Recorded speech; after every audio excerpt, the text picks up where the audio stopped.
Good evening. Welcome to the Tuesday, October 25th, 2022 Special City Commission meeting. We are gathered here today to do some interviewing. How about we call the roll, Mr. Wiley? Commissioner Adam Morrow. Here. Commissioner Frank O'Donnell. Here. Commissioner Rocky Smith. Here. And Mayor Denise McGriff. All right, so give me like 2 seconds. I forgot my notebook. It's under the table. I'm not going through the trap door.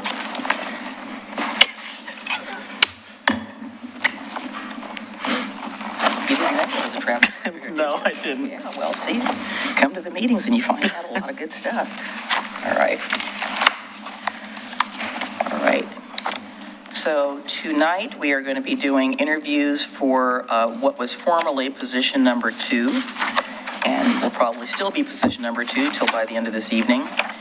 And we are going to call each person up. There will be the timer, so please be mindful of your time, and you will have our 120% attention. So I'd like you to, I'll call each person in turn and have them come forward. And I believe there is a table to our left there where they can be seated, and there's water. So I'd like to call the first applicant. Come forward, please, and tell us your name, introduce yourself, and we'll go through the questions. We each have one. And when you introduce yourself, would you be so kind as to tell us what neighborhood association you live in? It was on the applications, but not everybody filled it out. And we can start whenever you're ready. Of course, the moment I sit down, I get a problem. Yes, and thank you for coming. My name is Sandra Taves. It is pronounced Taves. I know it doesn't look like that, but it rhymes with waves. And I am living in the South End neighborhood, which is just a couple blocks up the street. I just live around the Chapin Park neighborhood. Okay, hold on. So, Mr. Smith, would you like to start us off? Yes. All right. So the first question is, tell us about yourself, your government experience, community activities, and why you wish to serve. And in addition to commission meetings and work session, what is your availability to serve on other committees, some of which occur during the day? That's not my first question. So I don't have a lot of government experiences at government offices. However, I have worked in government offices as an agent. I know that kind of sounds like an odd title, but I did work between lawyers. I worked on behalf of lawyers at government offices, so squished in the middle there was an interesting job. My community I have for the last 20 plus years worked part-time so that I could stay home and raise my family. I have 3 children, they're now adults, and I told my husband that when my children are raised and out of need of a mom constantly there, I was going to get involved in politics. And I believe probably like all of us in 2020, all of our worlds were shocked and changed and rocked.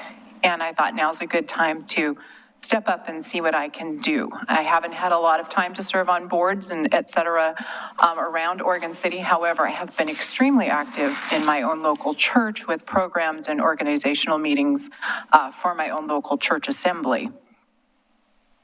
And I have worked with the Chamber of Commerce in Canby, which is kind of a small job, but I have been an ambassador with them for a very long time, 7 years now.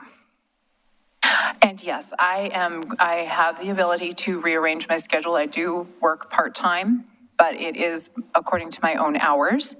So I can switch my hours up and change my days around to be at meetings as needed. Thank you. All right, what have you done to educate yourself on the issues facing the city of Oregon City, and how have you prepared yourself to assume the duties of a city commissioner?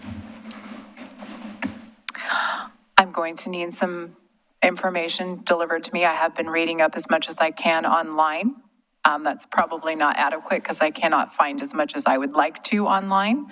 I have been trying to keep my ears and read as much as possible, yes.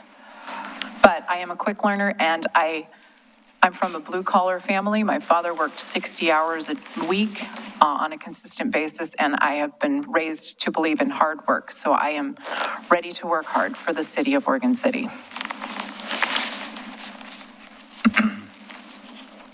Next question is, what do you see as the three most important issues facing Oregon City over the next year and a half? And once you identify those, do you have any suggestions for how the city could meet or overcome these challenges or opportunities?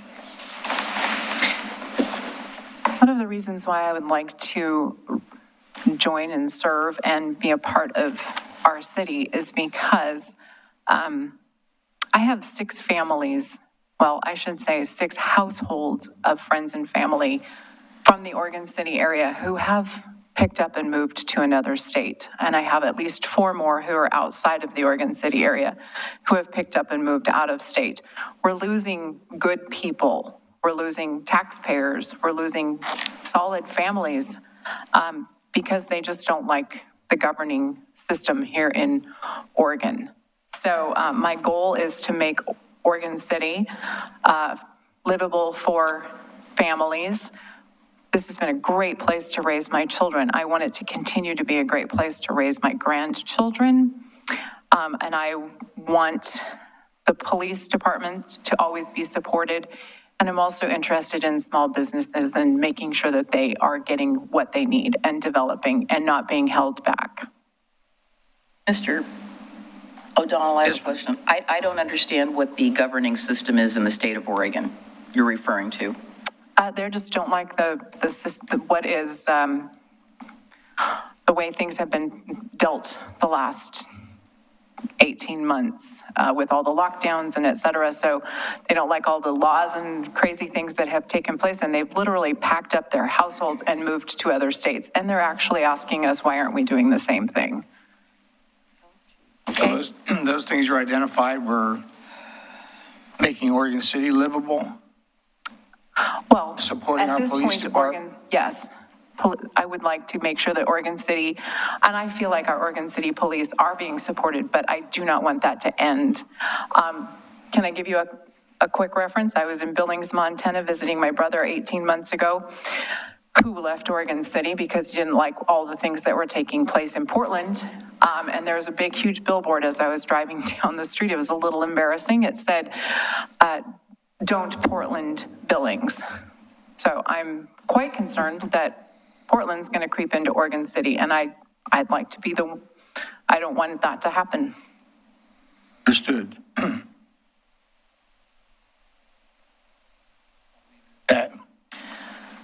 What is your knowledge of the city's efforts to improve diversity, equity, and inclusion? Please provide us with some examples of how Oregon City could better incorporate these values into our operations. I don't see that we're doing a bad job of that now. I was here the night you created, what was it, instead of Columbus Day, we're now calling it Indigenous Peoples Day, I believe. I don't understand. I don't understand the question because I don't think we're doing a bad job. So we were asking you what is your awareness of our efforts to improve that in our community? Well, I just heard the report that you did for Indigenous peoples creating that one day.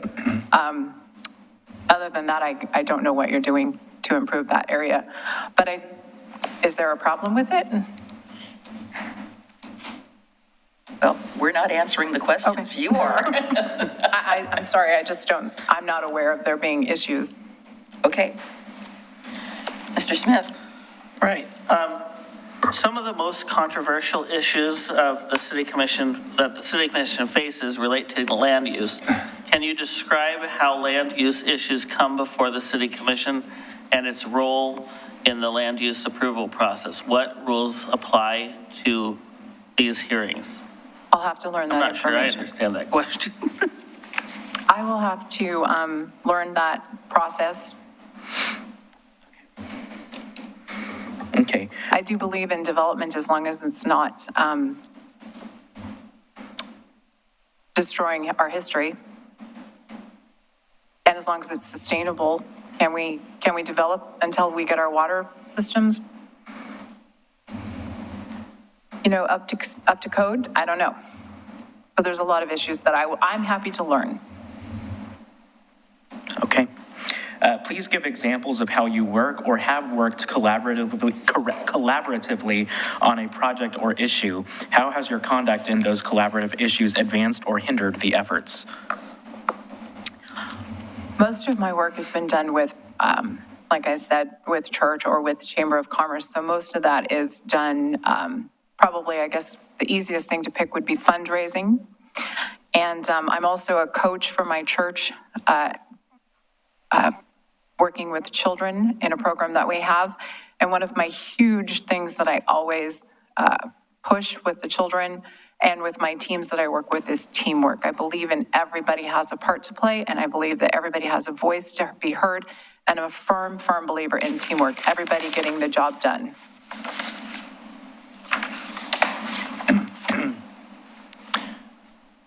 So the next question is, what strengths and knowledge would you bring to the city commission? And the flip side of that is, what do you consider your weaknesses? Well, my weaknesses are I probably have a learning curve, which is fine. I'm okay with learning. I'm a fast study and I'm a hard worker. Strengths, I'm pretty strong in my opinions, and I'm pretty firm in my belief in Oregon City. I was born and raised here. I was born in the old Oregon City Hospital. Probably some of us in the room were also born in the old Oregon City Hospital. I graduated from high school here, so I know the city very well.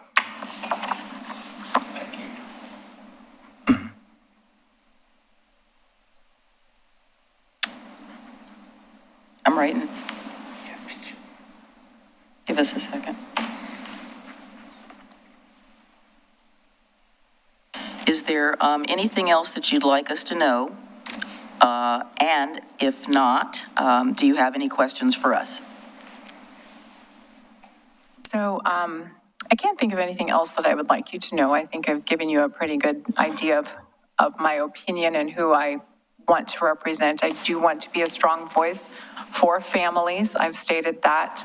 I do not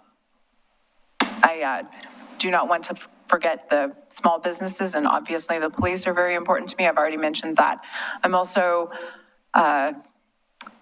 several members of my family are veterans, so I feel very strongly about supporting our local veterans and their needs and their concerns. I do have one question for you. I cannot find information on everything that you're working on online.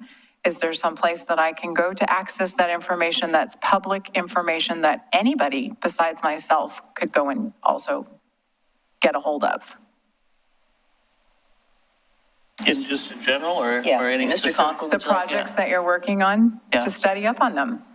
Is that available? everything that we're working on comes out in the packets. Okay, Those are available to the public 7 days prior to our meetings. okay, They are public information. The only thing that you won't find online is if something involving an executive session, which we're not allowed to disclose. It either deals with property transactions or personnel matters, and those are not privileged information. And then I would say our goals for this, Are this online. session and budget, most of all that stuff's pretty easy to find online. I've read some of it. I just didn't know if I was accessing all of it. Well, nobody can Anything that access you all of need, it. you can always contact staff, Okay. and they can definitely Good get to you, know. or Jacob probably. Excellent. Well, thank you very much for your time this evening. We really appreciate your taking the time out of your schedule to come in and meet with us. I appreciate the opportunity. Thank you. Thank you. So we'll take a few minutes here and, Can I ask a question really Yes. quick among the group? So this question I just read, it's talking, we're trying to get at their understanding of land use in general. right. So where it says some of the most controversial, I think that's fine.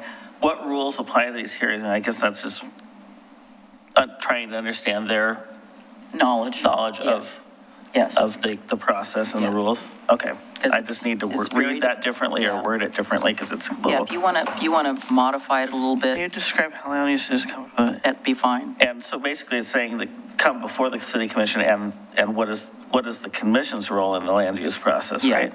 Right. Yeah. Okay. Yeah. And we're the it's. Right. Yeah.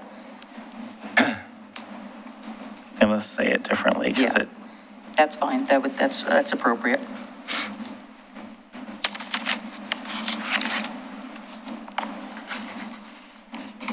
So the one thing I didn't do, I was going to have each of us just introduce ourselves, but I think we've got our names up there so people know how to read.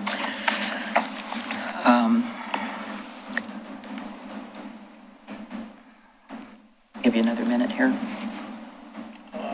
You're good? Okay. I'm ready, and Ready? our next All right. person Our is next here. applicant is here. Come on up.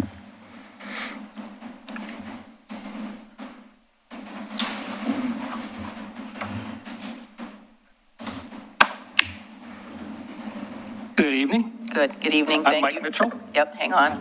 Glad Thank to be you. here. Thank you for making the time to come in and interview for vacant position number 2, and we appreciate your time and energy. We have, as you're aware, having done this before, we have a series of questions that we'd like to ask, and we'll do sort of a round robin with all of us, and we'll start out with Commissioner Smith. All right. Please tell us about yourself, your government experience, community activities, and why you wish to serve. And then, in addition to commission meetings and work sessions, what is your availability to serve on other committees, some of which may occur during the day? And the special meetings like, And special meetings and sidebar meetings and, And surprise meetings. My name's Mike Mitchell. My wife and I have lived in Oregon City for 15 years. We live in the Caulfield neighborhood, and we have 2 grown children. And I would add that I'm retired, so I have second place decision-making authority in my house as far as my schedule. Just kidding. What I'm trying to get at, I'm in charge of my own schedule. My availability, because I'm not working, I can make day meetings, I can make special meetings, I can make whatever time is necessary. That's not going to be an issue. I first got involved in city government about 12 or 13 years ago with the Parks and Recreation Advisory Committee when I went and I testified asking that the city purchase a piece of parkland. And I still think it would have made a better park than all the houses that are on it right now. But by the end of the evening, I thought, this is kind of interesting. I'd like to be involved in this. And so a few months later, an opportunity arose to fill a vacancy, and Alice Norris appointed me to PRAC, and that was the start. Since then, I've served on the Citizen Advisory Committee, Citizen Involvement Committee. I was vice chair for 1 year when Amy Wilhite was chair. I've served on the Transportation Advisory Committee. I've served on the Urban Renewal Commission, and presently I'm on the Budget Committee, and I'm finishing up 4 years on the Planning Commission. I was chair for 2 years, and I've been vice chair for 2 years. I was also proud to be a founding member of the board of the Oregon City Parks Foundation, and I serve on the Downtown Oregon City Association board. So why am I here? We have tremendous opportunities as a city, but we also have major risks on the horizon. And I feel like I've made a contribution to our city in all of the positions that I've had so far, but there's a big difference between those positions and your position up there. This is the proactive body. This is the decision-making body that's making the legislative policy decisions that move our city forward, where a lot of the other ones that I've been involved with are more reactive, dealing with issues that are brought to us. So I feel like I'm ready to step up to that body that can really direct the future of our city. I believe I can make a contribution from day one. I feel like I've had a good run on the Planning Commission, but I feel like it's time to step up and move on. So I think it's also, let me say one more thing about the reason that I'm not applying. I did not apply because I'm mad about something or because I have a particular axe to grind. I think the fact that I ran 4 years ago, applied 3 years ago, shows that I've been dedicated to this idea, and that's why I'm here. All right. Thank you. What have you done to educate yourself on the issues facing the city of Oregon City, and how have you prepared yourself to assume the duties of a city commissioner? Two things. I have watched either in person or on video a lot of the commission materials, or the meeting videos. I've reviewed and read a lot of the materials, so I feel like I'm up to speed on that. The main thing probably is I've been and still am right in the middle of some of these processes as they're going on, like the OC 2040 Comprehensive Plan Update. I was on that task force from the beginning. There's still a lot of major work to do on that, not just finishing OC 2040, but then how do we implement the code revisions that we need to do to make sure that our code matches what our citizens want and what's in that OC 2040 plan. I was also been a part of the missing middle code updates. So there are a lot of things that are ongoing projects that I'm prepared because I've been in the middle of making them happen. Third question is, what do you see as the three most important issues facing Oregon City over the next year and a half? And of course, do you have any suggestions for how the city could meet or overcome those challenges? I'm going to bend the rules and probably not talk about just three. The courthouse. We can't wait until that building is vacant to figure out what we want in it. We should have a public process started now to know what we want, because the longer that building stays open, it's an existential threat to our businesses downtown that have come to rely on that traffic. So we should be working on that now. For want of a better term, greater downtown, when you talk about the area all the way from the end of the Oregon Trail District and what might happen or not happen at the landfill, through our historic downtown, the historic homes area in the Midtown area, like the Ermitinger House and the McLaughlin House, all the way to Tumwater Village. How do we unify that into a district? Because that can either become a synergistic attraction for our city, or they could fight each other and harm our entire city. So we need to be working on three fronts: parking, how do we get people a place to park? Transportation, how do we move people around once they get there? And marketing that as a single destination, because we don't have an all-day attraction in Oregon City. We have a collection of all-day attractions. So we should be working now on how do we integrate that whole district so that it becomes a focal point for our city and not something that tears up our city. That would be one. Homelessness, obviously, is an ongoing concern, and we need to make sure that we're the squeaky wheel getting our fair share of the funding and the programs, whether it's from the county or Metro, to take care of our homeless citizens. And at the same time, we need to be willing to handle the enforcement side for those who won't follow the rules or aren't willing to accept help when we offer it. Public involvement. And everybody talks about public involvement, but I want to put a little different spin on it. And that is prerequisite of education and information for citizens, because we can't expect people to be able to effectively take part if they don't know what's going on, if they don't know how to get involved. And I've discovered over the years that there's a woeful lack of knowledge in our community about what's going on. And so that would be a focus for me. And I'd like to tell you briefly about two things that I've already done. If you go to the city website on the homepage, in the bottom right-hand corner, there's a button that says Development Projects. One click on that and it takes you right to the search.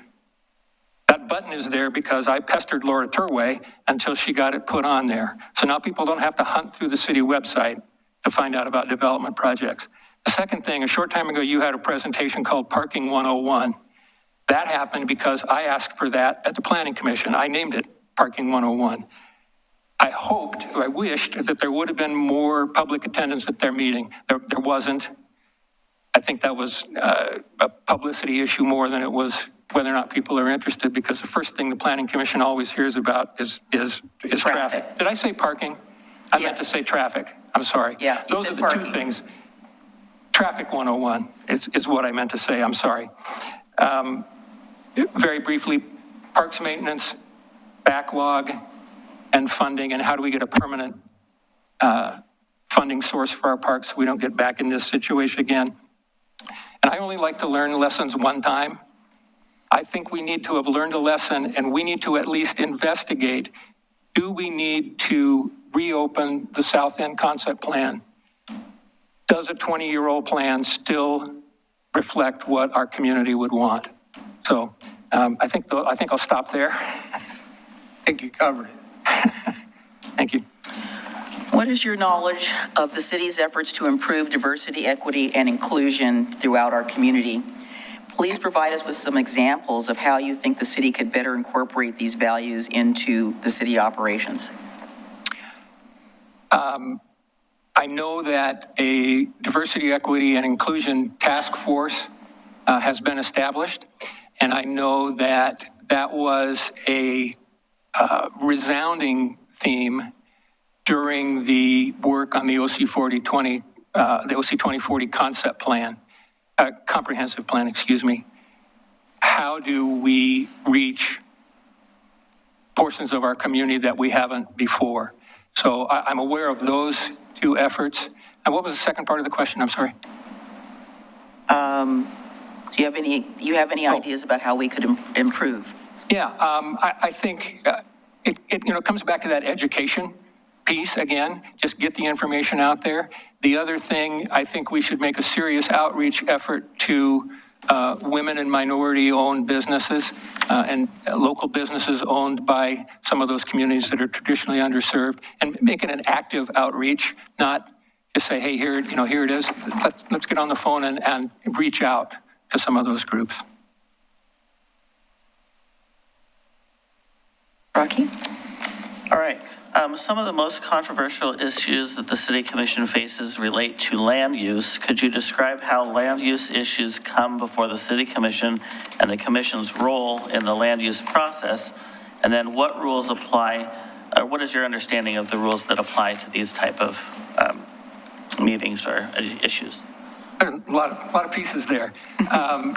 Well, basically, we have 4 types of land use processes. Type 1 are handled by staff. Type 2 is also handled by staff, but can be appealed to the City Commission. Type 3 is what comes before the Planning Commission. And in those cases, the Planning Commission's decision is final unless it's appealed to the City Commission, or if the City Commission decides to pull an item up. And then there are type 4 procedures, which are like annexations and those sorts of things, where the Planning Commission's role is to advise, and then the City Commission makes the ultimate decision. What was the rest of that? I think, yeah, you got it. Yeah, just your understanding of the rules that apply to the commission through these types of processes. Okay. Generally, I think the appeal process generally, when it gets to the City Commission is making the decision, but it's based on items that are information that's already in the record. That's my understanding of how that works. All right. All right. Please give examples of how you work or have worked collaboratively on a project or issues. How has your conduct in those collaborative issues advanced or hindered the effort? I think everything that I've done on whatever board or commission, it's always a collaborative effort. Those are volunteer positions, and everyone's time and energy and devotion to the city needs to be respected.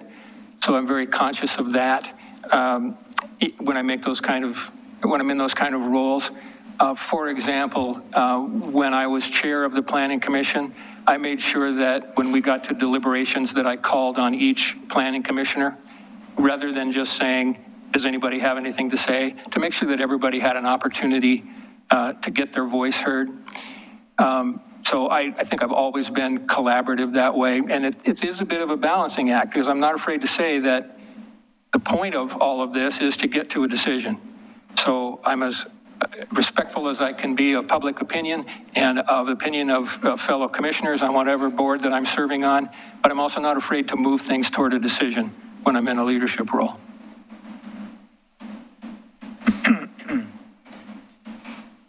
So what strengths and knowledge would you bring to the City Commission? Flip side of that is, what are your weaknesses? Weakness, I'm probably a little impatient. Not in terms of impatient with people, but in terms of impatience with the occasionally glacial pace of government. You know, we, as I said, the whole point of this is to make decisions and move on. So that would be a weakness. Strengths, I'm going to give you three B's: background, brains, and balance. I believe I've got the background to be an effective commissioner from day one, as much as anybody can. And I think that's important because this is only a 2-year term, so we can't have somebody spend a year getting up to speed. So that background is really important. Brains, there's a tremendous amount of material to go through, to read, to understand, to know how that fits into other restrictions, like whether it's metro requirements or state law, and then balancing public opinion into that mix. How do you put all those pieces together? And that frankly takes brains to be able to do it. And I think I can do that. Finally, balance. Two things, and I had just hinted at one of them. You know, there's public opinion, there's metro requirements, there's state law, there's what might your own personal opinion be, what you hear from the public, and our decisions become a balancing act, and you need a balanced approach to be able to handle that. And I think I have that balanced approach. The other thing I would say about balance is geographic balance on the commission. I know we don't elect by ward or district, but I think it's important that all areas of our city are representative. Everybody wants to have their commissioner that they can go to.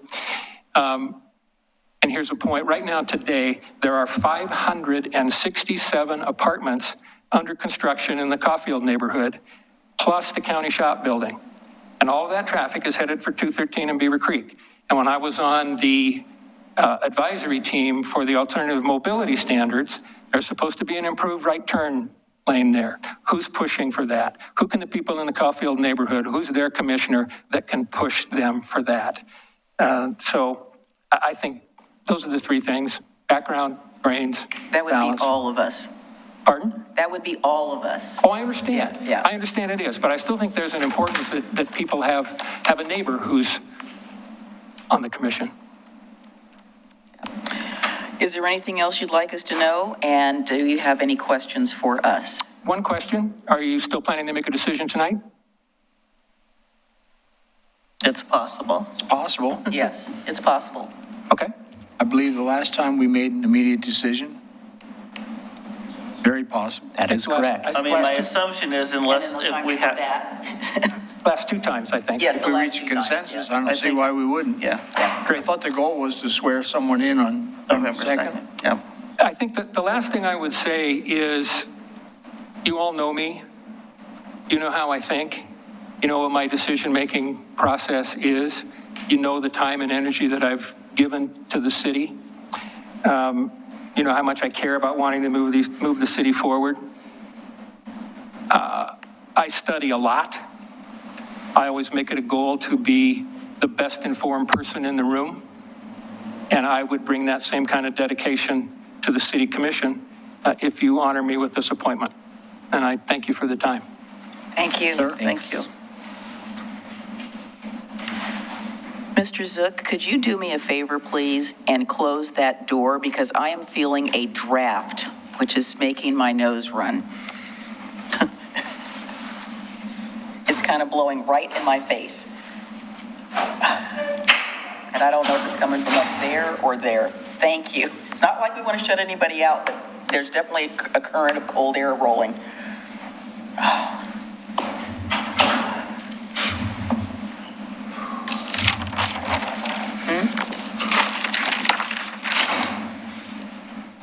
I need to take 2 seconds because now so everybody can finish their notes. This is why I needed makeup.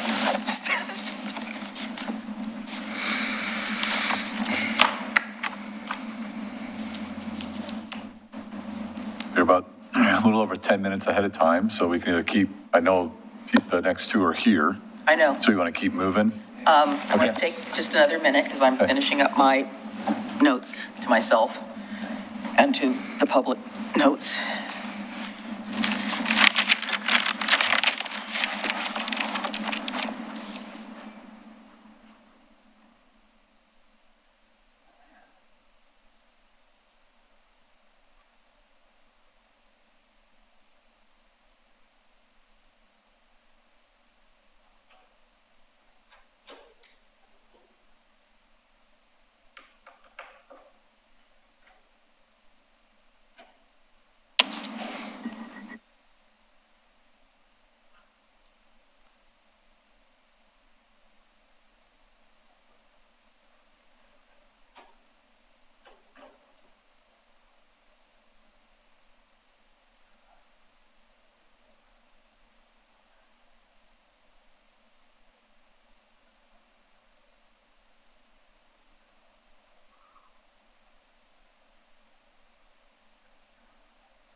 position, I talk loud enough, interviewing for this position. And we have, you probably know the drill, but I'll go over it again. So we have a series of 7 questions, and we're taking turns asking the questions. They are there in front of you for your review. And we'll start with Mr. Smith.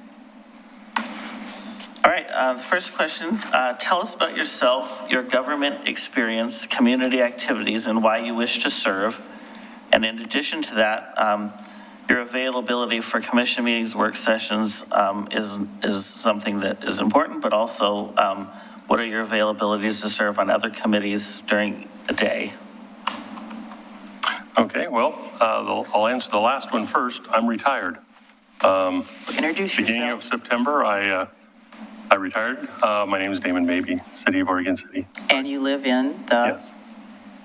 I said City of Oregon City. which neighborhood? I live in the McLaughlin neighborhood, up by the hospital. So anyway, I'm retired. I am still substitute teaching, but it's jobs that I can take when I want and when I'm available. It isn't a requirement. So I can definitely do like Metro Council meetings, go down to Salem for lobbying, whatever it is that we need to do. As far as my government experience, I served on the City Commission for 4 years. I served on the Planning Commission for 8 years. I was a Neighborhood Association Chair. I was the CIC Chair. As you know, from being on the City Commissions, I was on all those committees, the Planning, South Fork Water Board, Urban Renewal, South Fork Water Board. I was on the Falls Commission when they was still trying to figure out what they were going to do with the mill site. And one of my prior jobs, I was a labor union representative for public employees. So I've been down in trenches, watched them tap sewer pipes. I've been up on scaffolding. I've climbed a tree. I've worked with asphalt rakers and watched them patch things. I mean, everything this city does, I have done some of it. Not as a paid employee, but at least, you know, been out there in the bricks with them while they're doing their work. Almost got scared to death as a flagger once, and so I understand completely what that's like. Thank you. What have you done to educate yourself on the issues facing the City of Oregon City, and how have you prepared yourself to assume the duties of a city commissioner? Well, as I mentioned, I've got prior experience from being up there, and I just stay attuned to what's going on. Neighborhood groups, Facebook groups, watching the city commissions. I really like them being on YouTube because then I can watch them in little bits, because boy, a 3-hour meeting is, I've been there. So I'm just, you know, listening to the neighborhoods and the community and watching what you do, what the Planning Commission does, historical review, all those. Mr. Mabey, what do you see as the 3 most important issues facing Oregon City over the next year and a half? That'll be followed by a follow-up question. Do you have any suggestions for how the city could meet or overcome these challenges or responsibilities or opportunities? Well, I think the park system is in dire need of an overhaul. I'm glad that the park master plan is undergoing a review. And I think we need more opportunities for parks to generate income, but not necessarily from, you know, making everything need a permit. You know, maybe we worked really well with the school and built some very nice, not really gazebos, but shelters in Wesley Lynn, and those are at a premium. So those necessarily, you know, we could do that. I'm not sure what the current status of the pool is. I know it underwent a very significant mechanical upgrade, but I see the pool as big a vital resource to the city as the paving department. I mean, it saves lives.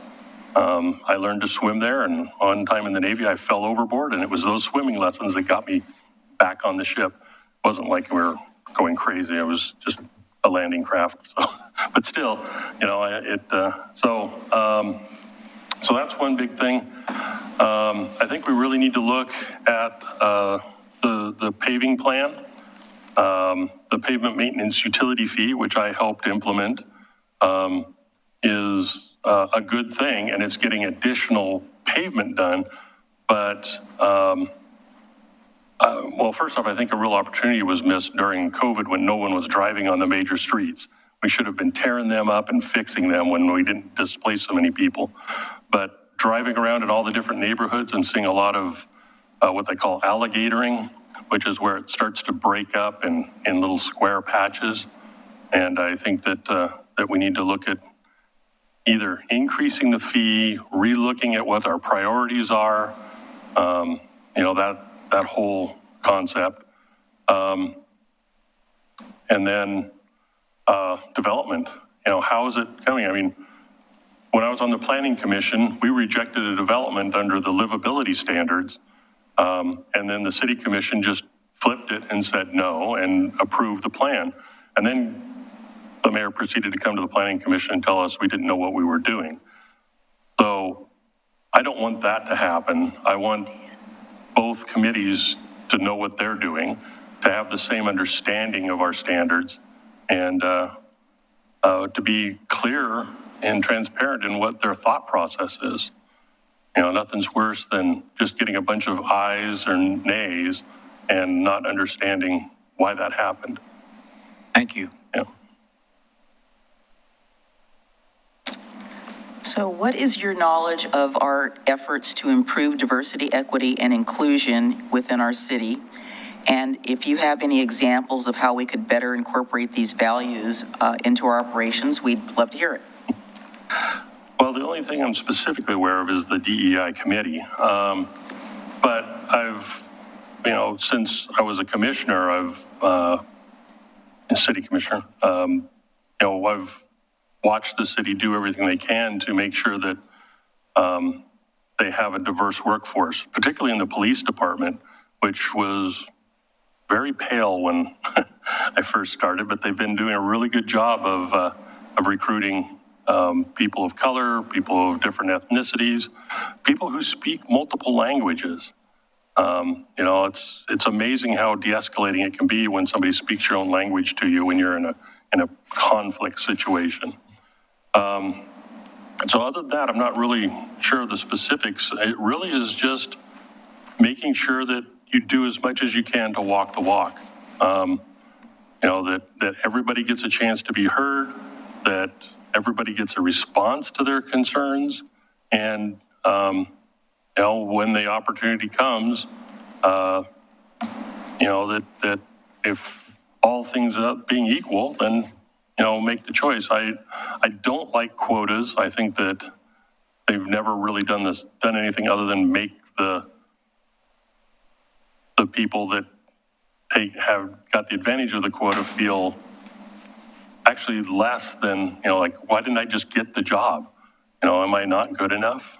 And so, and I know that from experience from my public employee time when City of Portland was doing a lot of diversity hiring, and, you know, it made the people already employed mad, and it made the people that got employed feel ostracized. And so, you know, and it's a long-term thing. It's not, oh, we'll throw $10,000 at this committee and we'll buy a Diverse Employee of the Year plaque. And, you know, it took us 150 years to get this way. It won't take that long to get back if we pay attention. So how do you feel about the diversification of our committees, commissions, and particularly this commission?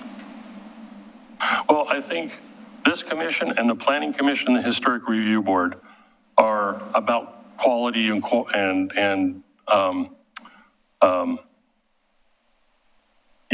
you know, the best person for the job. And whether it's a white Anglo-Saxon male like myself, or whether it's a, you know, one-legged Hispanic female with Chinese ancestry, I don't know. You know, It's whoever has the qualifications to do the job, especially when you're appointing them. You know, when it's an election, it's the popularity contest that it is. But you know, when you're appointing people, like as Commissioner O'Donnell said when he started this a little over a month ago, you know, we've got a lot of stuff going on. We need people to hit the ground running. We don't have time for somebody to spend 6 months learning the job. And so I think when you're making appointments, that needs to be the first consideration. And if you have two people equal, then I think you should go with a diverse choice. But, you know, if you're choosing diversity for diversity's sake, it gets back to the tokenism that I had employees talk to me about. Thank you. All right. Some of the most controversial issues the City Commission faces are related to land use. So this is a two-part question. First part, could you describe how land use issues come before the commission and the commission's role in that process? And then the second part, what is your understanding of the rules that apply to these type of hearings? Well, there's 4 types of land use decisions, and it's usually 3 and 4 that we end up seeing. Planning Commission sees them before the City Commission does. And it's been my experience that, there wasn't even one time, and the City Commission only saw them as appeals. The appeals can come from, you know, the land use, or the person who wants to do the work, or from the neighborhood, or even just a citizen who thinks that the decision was wrong. And it's up to the City Commission as a land use appeal board to only consider the evidence that's been presented. I think I'm a little concerned about that. I know that's the law, but one case in particular was when I was on the Planning Commission, and we in the Planning Commission wanted to come and potentially testify in front of the City Commission so that they would understand what our thought process was in the actions, you know, why we took the actions we did. And we were told, no, we can't, because while we were decision makers, we had no standing. You know, and that's the hardest part, especially, you know, up there, is when somebody who comes up and starts to talk about something and you're like, oh, whoops, sorry, time out. That isn't something we can discuss. It's not either part of the decision. Planning Commission was rough for that. People coming up and talking about, you know, the emotional issues of the decision. And, okay, which one of our ordinances is that applicable to? You know, I'm sorry, but we need an actual concrete thing. So I made it a point when I could after the meetings to try to meet with some of those people and explain what the ABCs of why we had to make the decision we did. Mayor McGriff, when she was a planning commissioner, did a pretty good job of saying, you know, during the meeting why that was happening, but a lot of people were emotionally locked and weren't ready to listen. So again, contact with the community. Don't hide in your basement. Don't, you know, just do your job while you're behind the podium. But, you know, it's a 24/7 job. You know, when you're at the store, you know, I got a lot of people talking to me in the Planning Commission when they saw me in the store. But and you have to be careful about what you say. Was it aisle 13? No. David's in another aisle. Yeah. Yes, zone. Yes, zone aisle, yeah. So anyway, I probably over-explained that one, but that's. Thank you. Been there, done all of those. Please give examples of how you work or have worked collaboratively on a project or issues. How has your conduct in those collaborative issues advanced or hindered the effort? Well, as I mentioned, I was a member of the Willamette Falls project when it first started out. We did a lot of meetings with the Corps of Engineers trying to get them to just just keep working the locks so they don't lose their status, their historic status. In that case, because I didn't have, I mean, I was one of 13 people, it was a matter of trying to make sure that if there was concerns or promises that, like the Corps wanted, well, we'll put half the money up, but will you put the other half up? It's like, well, I can't promise that, but we'll see what we can do. And then working with the other stakeholders, the state, the West Lynn, the county, Metro, to try to see what could happen for funding. In one particular instance where I did not work collaboratively is a former mayor on the South, when they were on the South Fork Water Board, was very much a, you know, we're a team and we work together. And they were willing to sign away our water rights to, you know, for the greater good of the Clackamas River watershed. And I just flat out said no. I mean, quite vociferously said, we may write that we're going to voluntarily do something, but we're never going to sign it away. We have the oldest rights on the water short of PGE. I mean, we have technically rights more powerful than the fish, but I don't think that'll ever actually come to that. But it's definitely, you know, something that we need to keep track of. I've had a lot of work with Western Water Law, and you know, I had a farm down in Eugene that I just sold, which is why I was able to retire. And you know, I remember the water master coming out and turning off my grandfather's irrigation. So I think that we need to do everything we can to make sure Oregon City always has the water we need. And I really got off topic, but. All right. So, Question. is it, you're next? Yeah, I am. Oh, that's right, we're on 3, yes, sorry. What strengths and knowledge would you bring to the city commission? Second part of that question is, what are your weaknesses? Well, I have no weaknesses. I'm perfect. If only that was so simply true. Well, my strengths are that I've been there. I've been on the planning commission. I've been on the city commission. I've been in neighborhoods. You know, historic review board is about the only major commission I haven't been on. I've had to make hard decisions. I'm pretty sure I'm the only one in this room that's ever closed an urban renewal district.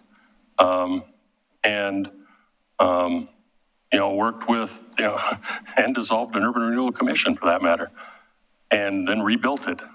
So it's, you know, I have the ability to work with people. I have the ability to talk with people.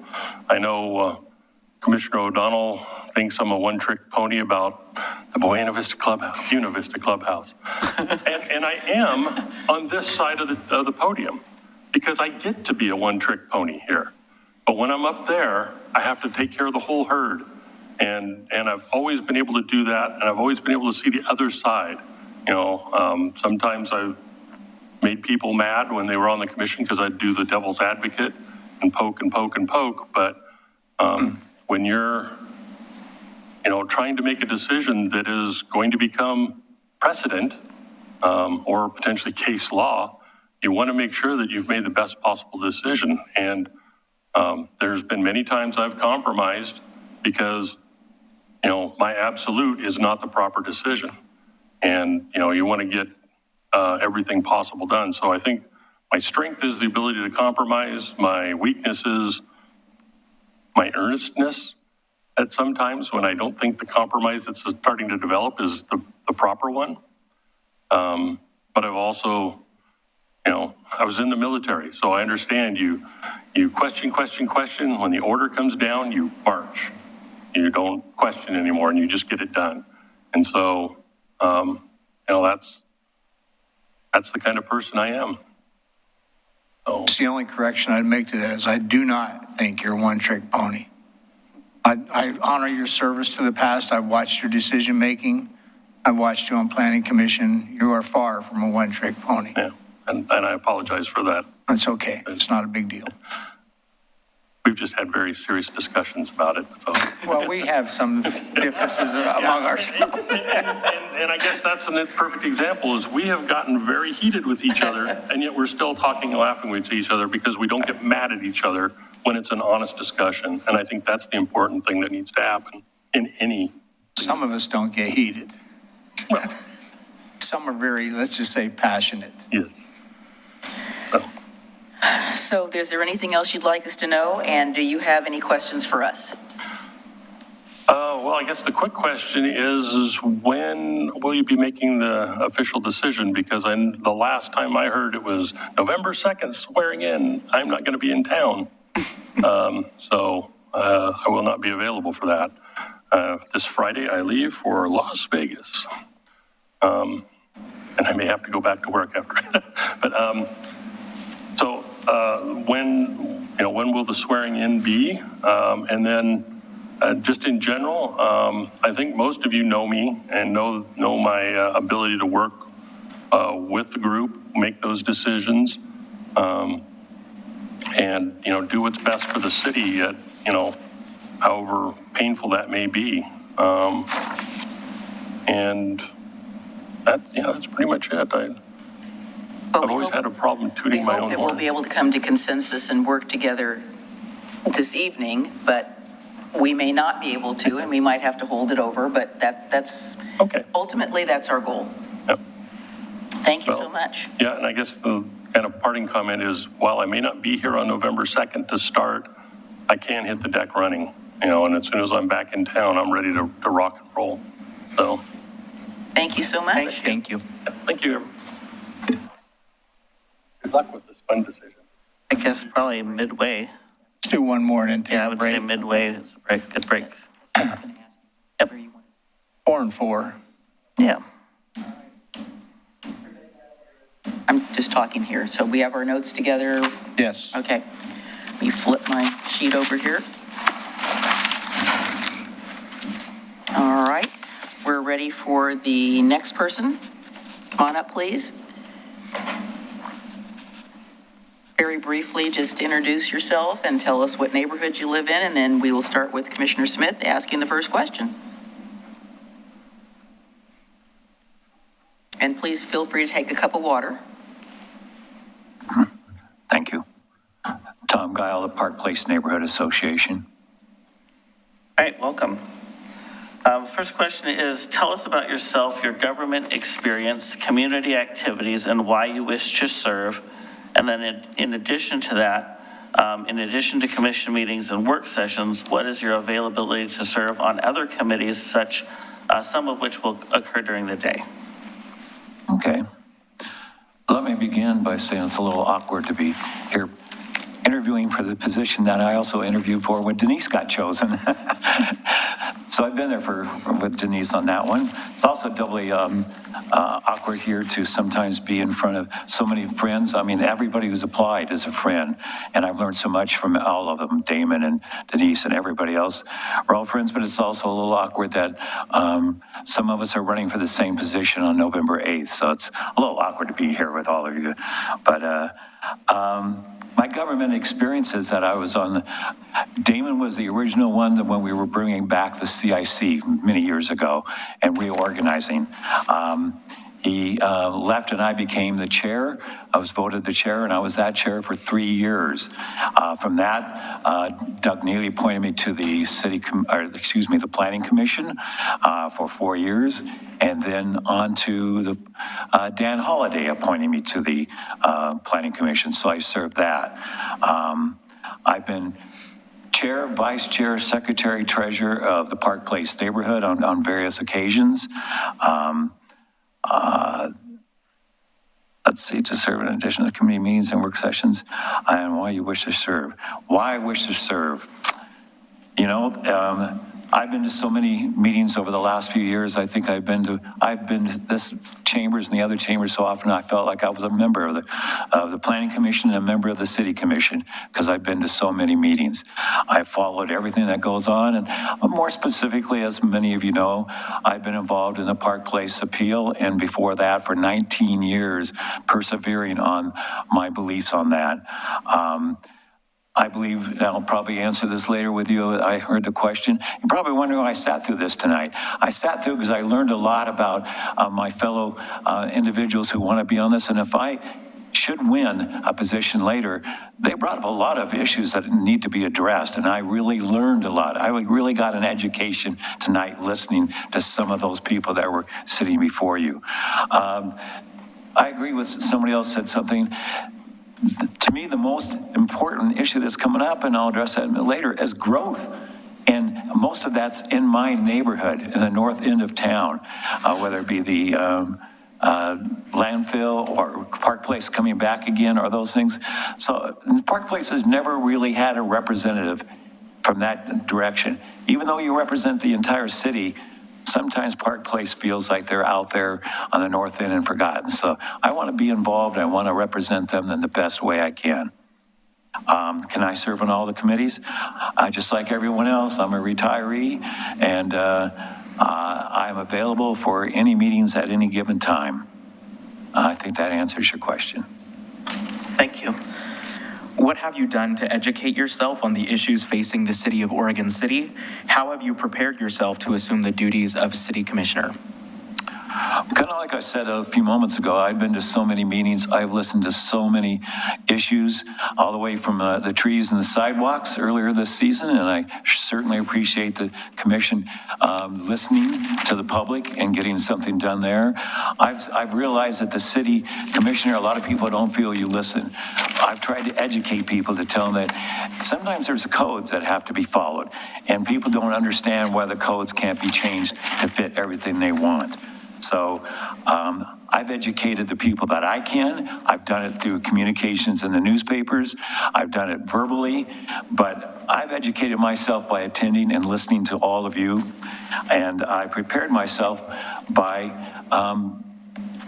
prepared to assume the duties, by listening, by following, and I guess just learning from some of your decisions. Sometimes not I, as well as others, are not always happy with a decision, but you learn why those decisions are made. Thank you.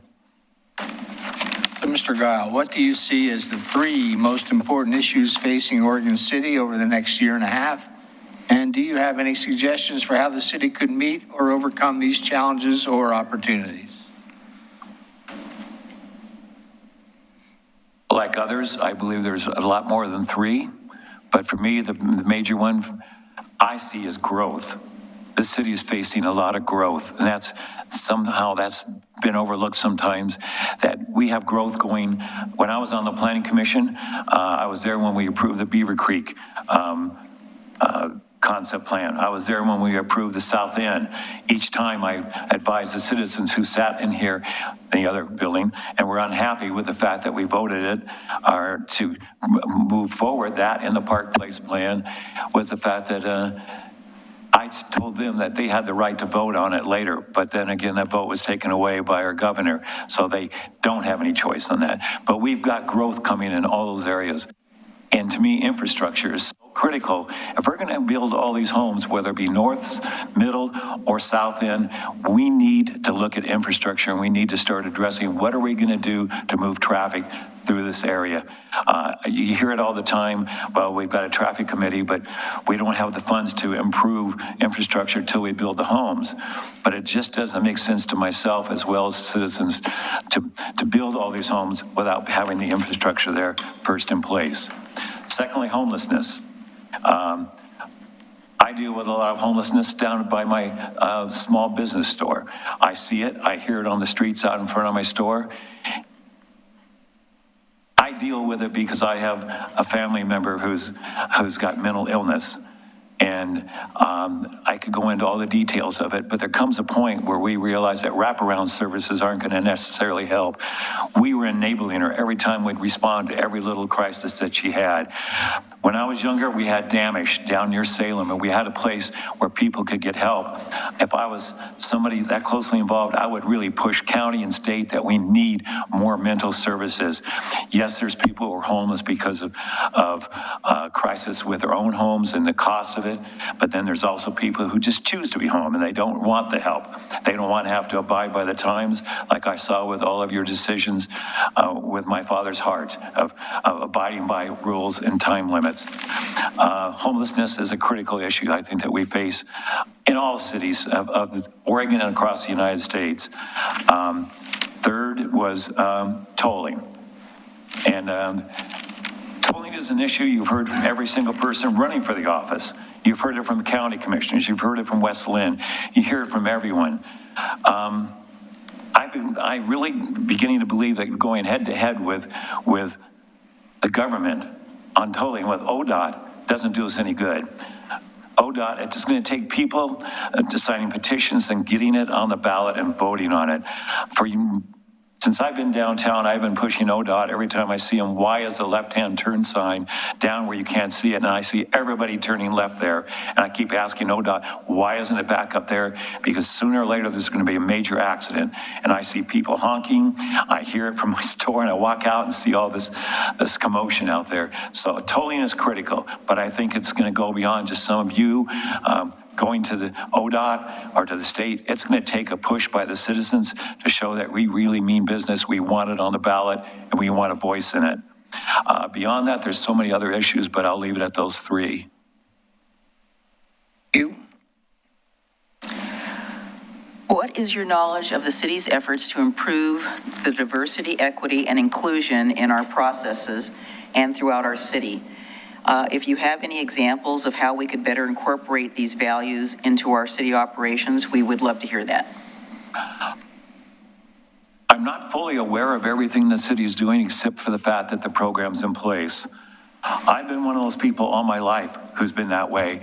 I've run community bowling leagues and other things, and I've always said we've got to include anybody. You can't exclude anybody. I've had young people, teenagers, I've had seniors in their 80s, I've had African Americans, I've had any ethnicity as you can imagine. And even during the AIDS crisis, I said we cannot exclude people with illnesses. We have to include them in what we do. So I've always been one who wants to be inclusive and believe in equity. In the city here, I've seen it in the staff. I've seen the staff changing since I've been here. And I acknowledge the fact that the city and the staff are doing a great job on doing that. As far as diversity in the city, I know we talk about it, and I'm not sure how we can do it except communications. As I've run for the office recently, I'm amazed how many people are not even aware of what's going on. It's really frustrating when you want to go out and educate people and talk to them about, let's say, the Park Place plan in your own neighborhood, and they don't know what's going on, and there's just so much lack of communication. And that's one of my critical points is we need, even if you're on a city commission, I think we need in the paper after a meeting, we need to explain to the citizens what we've done and why we've done it so they understand. We need to explain to them what it is about the diversity and equity program so they understand. But you know, the problem is hardly anybody takes the newspaper anymore. So a lot of people don't want to get on chit chat because of the controversy and the drama. It's really hard to reach out to people, and I'm not sure if it's going to be a mailer, if it's going to be something in the trail news, but we need better communications with everyone on every issue that we face in the city, especially what you just brought up. Right. Some of the most controversial issues that the City Commission faces relate to land use.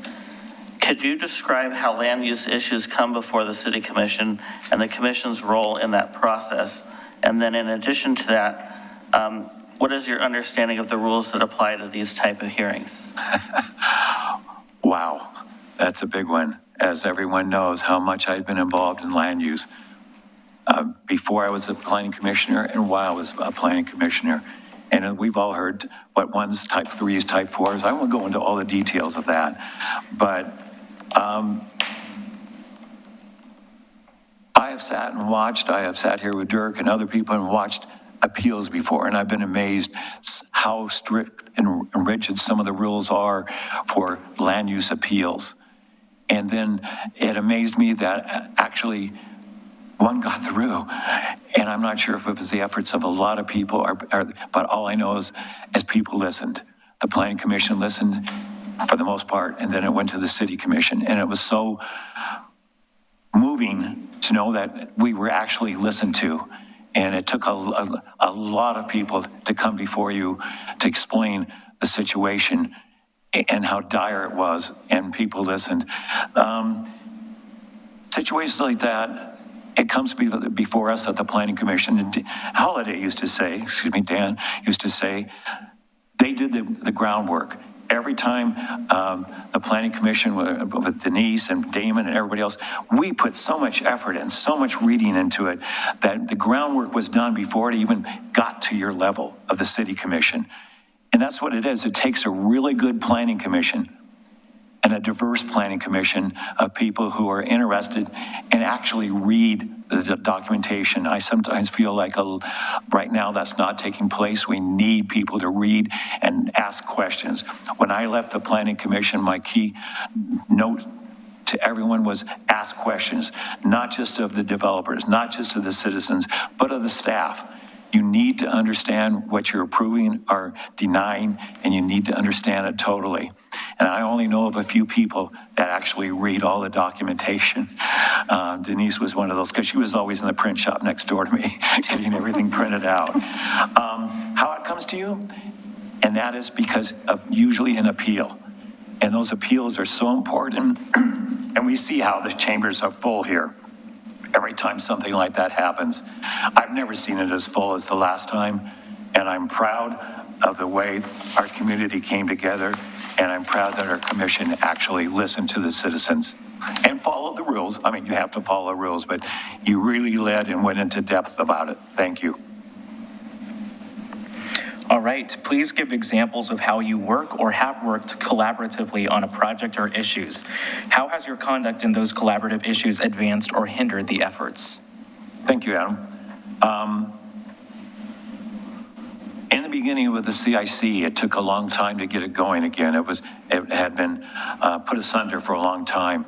Damon started it, and then I stepped into the role for those 3 years. It took a lot to bring it together and get the neighborhoods active again. We went to several events at the farmers market, asked people to put on the map where they lived. We really promoted what we could do to get people interested in participating in those neighborhood associations. As the chair, I worked with all of the neighborhood representatives to get things done back then. It's hard right now to think back 11 years ago what it was, some of the things we accomplished. But that's one. Secondly, I want to point out the Park Place appeal. I called together a meeting and worked with Steve Van Herverbeek, and we sat down and we coordinated who was going to speak about what. We couldn't be all over the place. I know that Jackie knew the most about. We were all in the concept plan planning back in 2005 and 6. Linda had come up with so many good facts. Jackie had come up with facts. I put together the PowerPoint. But what we did is collaboratively put together the best appeal we could as a neighborhood. I'm really proud of the way we did it and how we coordinated ourselves. I don't think I hindered anything at the time. I think we put together the best we could, whether it be on the CIC, whether it be on the first denial I've ever seen of a land use application. So what strengths and knowledge would you bring to the City Commission, and what are your weaknesses?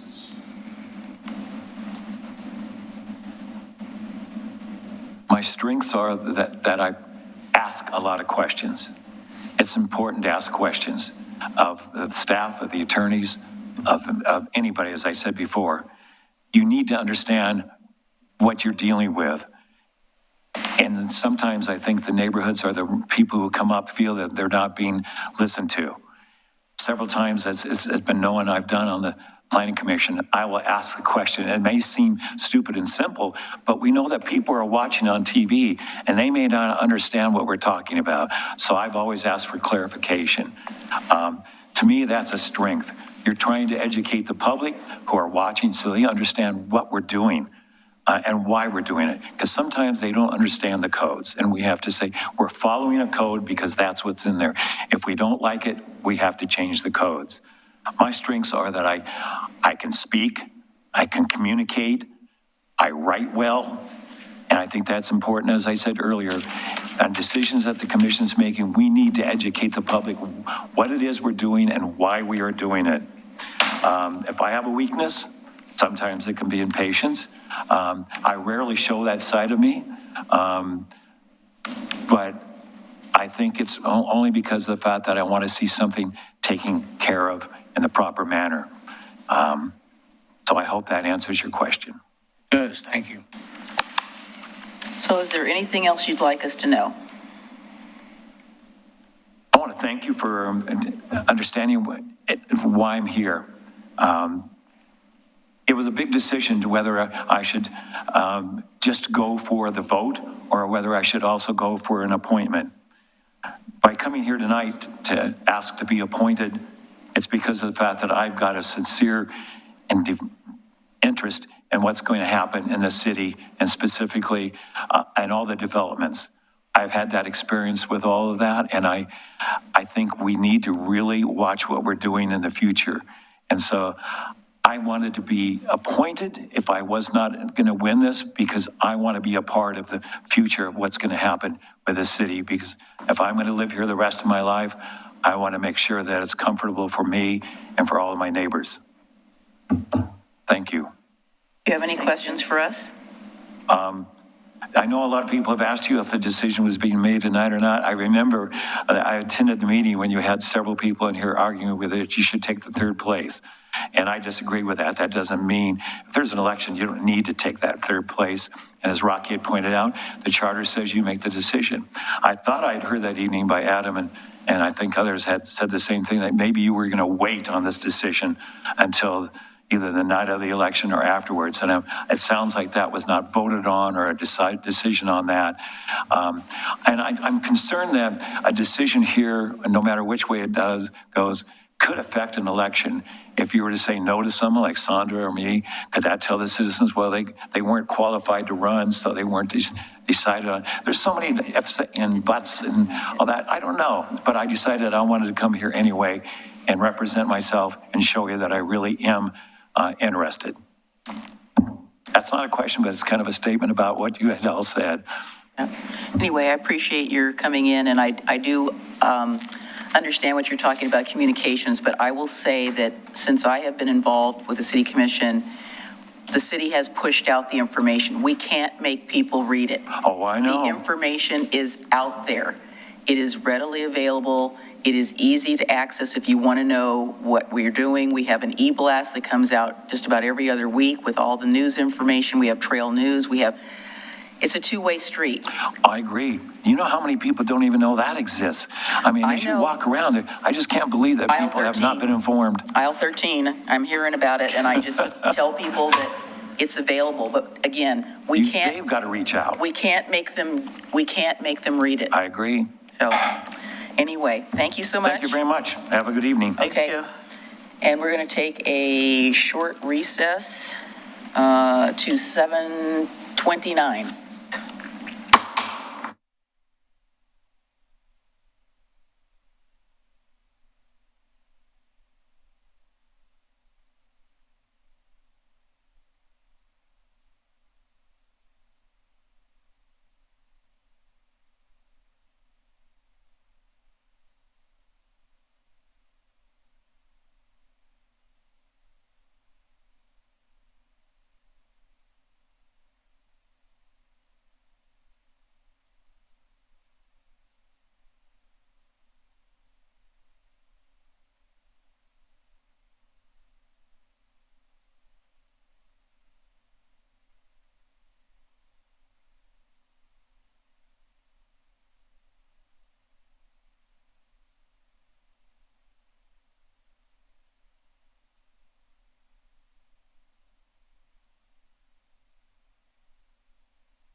special Oregon City Commission meeting of October 25th back into session. And we have our next applicant here, and we'd like you to just, first of all, just introduce yourself and tell us what neighborhood you live in, and then I will turn the questioning over to my colleague to my right. All right, so Yep. go ahead. All right. So I've made Oregon City my home for the past 6 years. Just the introduction of your name Oh, I'm and sorry. what neighborhood you live in, and then I will turn it over to Rocky. Hey, I'm Julie Hernandez, and I live in the Caulfield neighborhood. And I'm sorry, what was the last part? That's it. Yeah. Okay. All right, welcome. First, tell us about yourself, your government experience, community activities, and why you wish to serve. And then also, in addition to city commission meetings and work sessions, what is your availability to serve on other committees, some of which may occur during the day? Okay. So Oregon City's been my home for the past 6 years. My family and I moved to Oregon City in 2016. I currently work for Portland General Electric. I work as the local government affairs manager, and I cover the Clackamas County area. I've been with PGE for 20 plus years. My husband is a small business owner. He has a utility excavation contractor here in Oregon City. And I have 4 sons, 2 of which attend Clackamas Community College. I myself graduated from Clackamas Community College, earned my associate's degree there, and then transferred to Eastern Oregon, where I earned my bachelor's and master's degree.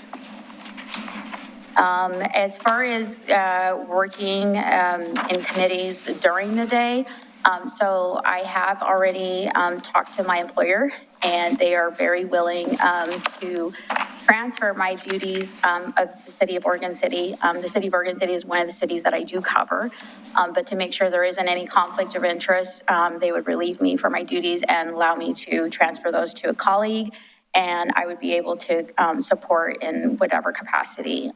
They're very supportive and advocates of our community service and engagements, and they are willing to do that. So that means you'd get somebody else's city then?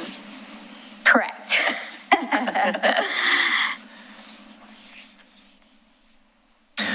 Well, thank you. What have you done to educate yourself on the issues facing the city of Oregon City, and how have you prepared yourself to assume the duties of a city commissioner? Well, and so as my current role in government affairs, I stay on top of whatever's going on in the county as well as in the city. I also try to read up on the minutes on what's going on as far as any meetings and the concerns from the residents, anything from housing to homelessness to safety. So I make sure to read up on all of the information and stay abreast of everything that's going on. And was there a second part to that? Well, yeah, if you feel like you've answered it, but the second part is, have you prepared, or how have you prepared yourself to assume the duties of a city commissioner? I think I would just continue to make sure that I would read up on all the information, stay up on the latest minutes, make sure that I'm participating and engaging, and if need be, have any additional meetings to make sure I'm up to speed on anything that I'm missing. Okay. So what do you see as the 3 most important issues facing Oregon City over the next year and a half? And do you have any suggestions for how the city could meet or overcome these challenges or opportunities? So the 3 issues, so I would say that homelessness, housing, and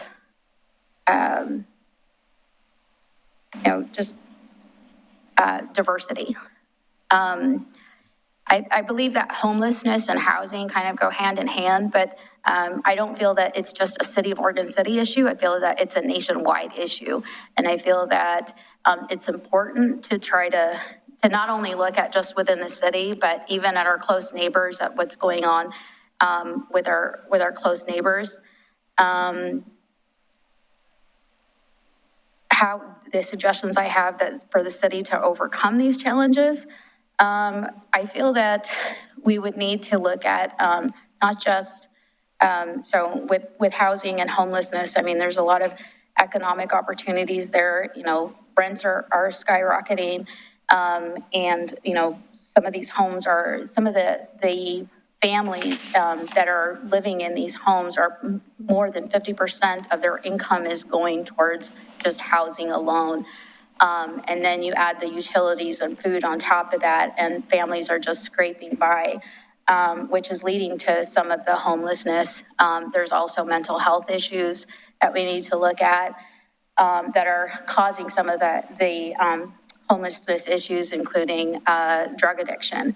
And then as far as diversity, I feel that, the city is, as I'm enlightened to see that we have a more diverse commission now. And I feel that I would continue to be able to support that. Roughly at the latest census data that I looked at in 2010 showed that almost 7%, at that time it was 7% of the Hispanic population in Oregon City. And yet I've never seen, someone that looks like me represent the city of Oregon City. I always hear that, people fear government and they don't trust government. And one of the ways that I hope to be able to serve on the community or serve on this commission would be to encourage community members to support and also get more involved. And I think by being allowed to serve that, I hope to inspire that and motivate and encourage people to do that.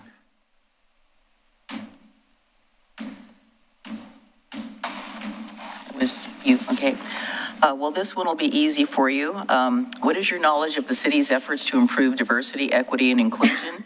Please provide us with some examples of how you feel the city could better incorporate these values into our operations and the city as a whole.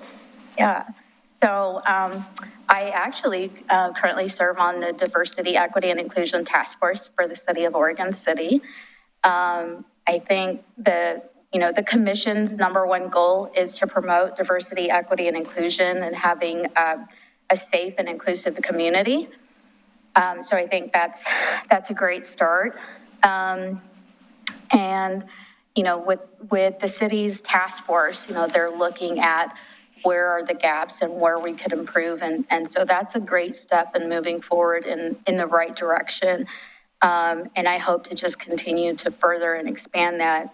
And like I said, be able to serve in what I feel it represents this community. So we're about ready to get the survey results, aren't we? What was that? I said, I think we're about ready to get the survey results. So Right. can't really say what trends we have because we don't know exactly what those results are yet. Right. And then, as far as examples the city could do to better incorporate these values, I feel that, we're better communities when we have, when we're representing all community, or all the voices are heard, and where all people are at the table. And so I feel that sometimes when you send out a survey, that's not enough. Because again, people aren't going to respond. I know myself, when I've received surveys, I don't, based on my time, I may not complete them, but it's not to say that I don't care or, sometimes you have to go to the communities where these people live. Again, there's a lack of trust in government. And so to be able to really hear those voices, you have to go to the communities and where they're at and have someone that's they trust to be able to get that information. Thank you. All right, the next question is, some of the most controversial issues the City Commission faces are related to land use. The first part is, could you describe the land use issues that, could you describe how land use issues come before the City Commission and the commission's role in that process? And then what is your understanding of the rules that apply to these type of hearings? Yeah. So aside from my role at PGE, I'm also a licensed principal broker. And, in my capacity at PGE at one point, I was also a right-of-way agent. So I dealt with land use and acquisition, research, title issues and liens, et cetera. So as it relates to land use, the issues I think that come before the commission are regarding planning and developing. Whether, again, I just mentioned housing is an issue, but there are also concerns from the citizens on what is being built and how it's being built. Those are concerns that the commission would have to weigh in on the greater good of whatever is coming before them. The approval process on these, before the city commission is role in the land use approval process. So it's my understanding that the commission would weigh in on whether or not something would be able to move forward in the planning process. And how these rules apply to hearings. So the municipal code drives the land use, and state law also governs land use, where state law and municipal code conflict, state law would trump the municipal code.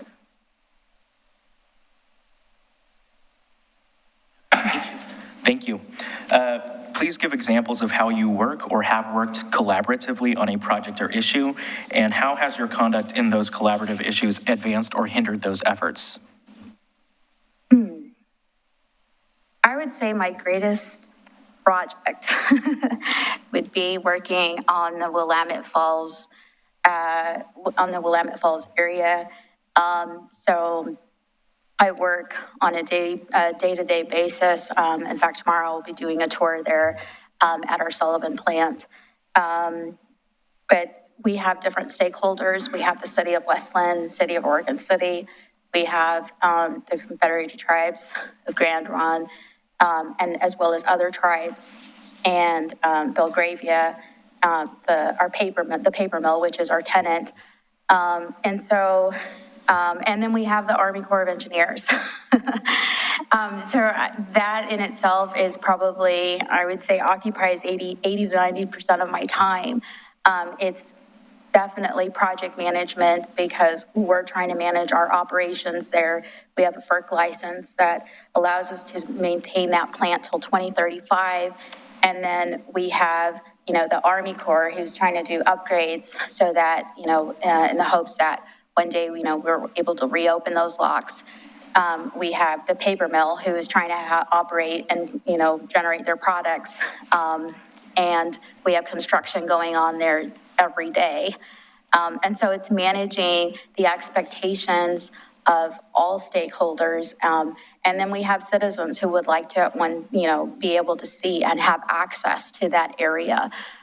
So it's balancing, the city's needs and, the public's needs, as well as PGE's needs and, all stakeholders. So it's a work in progress, but, everyone, we have to respect everyone's opinions and what they would like to see and just kind of compromise on what it is. At the end of the day, we need to be able to maintain operations to provide power for our customers. What that looks like after 2035, may be different. So the next series of questions is, what strengths and knowledge would you bring to the city commission, and what are your weaknesses? Gosh. Strengths and knowledge. My strength would be, I think, my perseverance and dedication. I am an avid learner. I am very passionate about education and learning, and that's one of the reasons why I applied for this role. I think it will allow me to continue to learn. I've worked on the other side, but now I want to see, and be a part of, and be able to influence, potentially decisions that have long-term impacts here in the community. My knowledge, again, I'm a real estate agent. I'm very familiar with, land use and housing issues. I belong to the Metro Association of Realtors. I've had my license for over 15 years. I've worked at PGE for 20 plus years, and very knowledgeable in all aspects. I've lived 20 plus years here in Clackamas County, so I know what's going on very much so, and have been involved in Clackamas County for a long time. I worked on an advisory board for water environment services for about 6 years. I currently serve on the DEI task force for Oregon City, and the Climate Action Task Force for Clackamas County. In the past, I've served for Resolutions Northwest, which is a mediation nonprofit on conflict resolution and social justice. And I currently serve on the board of directors of the Hispanic Chamber of Commerce. My weaknesses, gosh, I would have to say it's sometimes I'm probably the worst poster child for work-life balance. I tend to have a hard time to say no, and I take on more than maybe what I should. Okay, thank you. Julie, is there anything else you'd like us to know? Or do you have any questions for us? I should have started off with saying first and foremost, thank you. Mayor, commissioners, city manager, Conkle, for this opportunity. This is something that I've been thinking about for a long time, and the timing just happened to be right. I was very excited when I saw the announcement, and, I talked to friends and colleagues about it, and they really encouraged me and supported me to apply. My 3 of my sons are in their 20s, they're early adulthood, and my youngest is in high school. And so I have the bandwidth, and I very much want to be able to serve to inspire them, and hope that, eventually they will raise their children here, and whatever decisions are made, that, it's the best for, their children's children and so forth. Thank you. Would you like me to elaborate on anything that I've said tonight, or have any questions? I don't see any. Okay, thank you so very much. We appreciate your taking the time to fill out the application and come in and talk with us about you and your work. All right, thank you. Thank you. Thanks.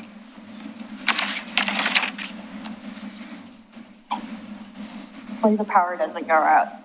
I'll be working tonight then.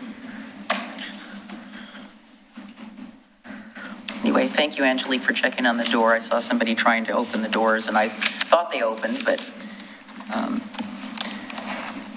right. Everybody ready for the next one? Yep. Okay, all right.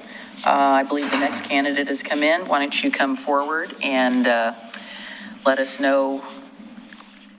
Yes, you're the next candidate.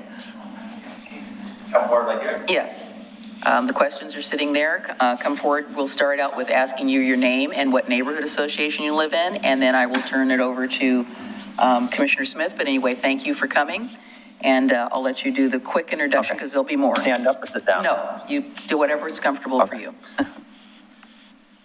So my name is Casey Norland. I am from the Park Place district. I moved to Oregon City. Yep. I'm going to turn, you'll get the rest of it. So I just said name and neighborhood. Turn it over to Commissioner Smith, and you can do the whole 9 yards. Okay. All right, welcome. So tell us about yourself, your government experience, community activities. And the questions are there in front of you. Okay, I'm going to start over. Yeah, start over. Tell us about yourself, your governmental experience, community activities, and why you wish to serve. And then in addition to that, in addition to commission meetings and work sessions, what is your availability to serve on other committees, some of which may occur during the day? All right. So a little bit about myself. I was born in Florida, but moved to Oregon when I was 4 years old. Lived here a couple of years. My parents had family in Michigan, moved back to Michigan a couple of years, and then moved back. And I grew up in, since elementary school. I grew up outside Oregon City and Colton, all the way through high school, college, and then dental school, and until, finally I moved to Oregon City when I got married to my wife. During all that time, as I was, growing and learning, Oregon City has always been a part of my heart. My dad was a civil engineer for Oregon City for years, and my brother started working there in the high school, and then while I was still in high school, I was a Oregon City employee in the engineering department. And as a very trustworthy, hardworking individual, the other departments would always be like, hey, do we need extra help here during the summer while I was going to college? So I worked for the code enforcement, utility billings, public works, then like the street department. During that same time while I was going to college, I became a volunteer firefighter for an EMT for Colton Rural Fire District. I've served them all the way until 2020 when I could no longer meet that commitment because I had moved out of the region. And of course, I've also served for the government as Oregon Army National Guard dental officer. I started that in 2017, and I've served in many roles, whether it's doing dental roles like PHAs, which is dental exams, to also serving during the wildfires back in 2020, and also the COVID-19 mission. And my normal job, I'm a dentist for Clackamas County Public Health, which literally is right across the street. When I graduated dental school, and they interviewed me, they're like, so, how do you feel, working for this community? I know, it's a rural area, a lot of people want to be in the city. And I'm like, I literally fixed the street in front of the office on Beaver Creek, doing asphalt. So it's like, coming around, full circle. Literally all my jobs have been working for the government, working for being a civil servant. But many of the jobs that I have done is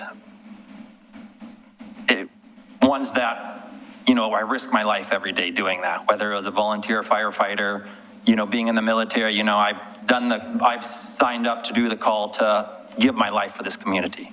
And I have done things very much in the past to support this community that I know and love since I was a high schooler, doing block partitions in the engineering department.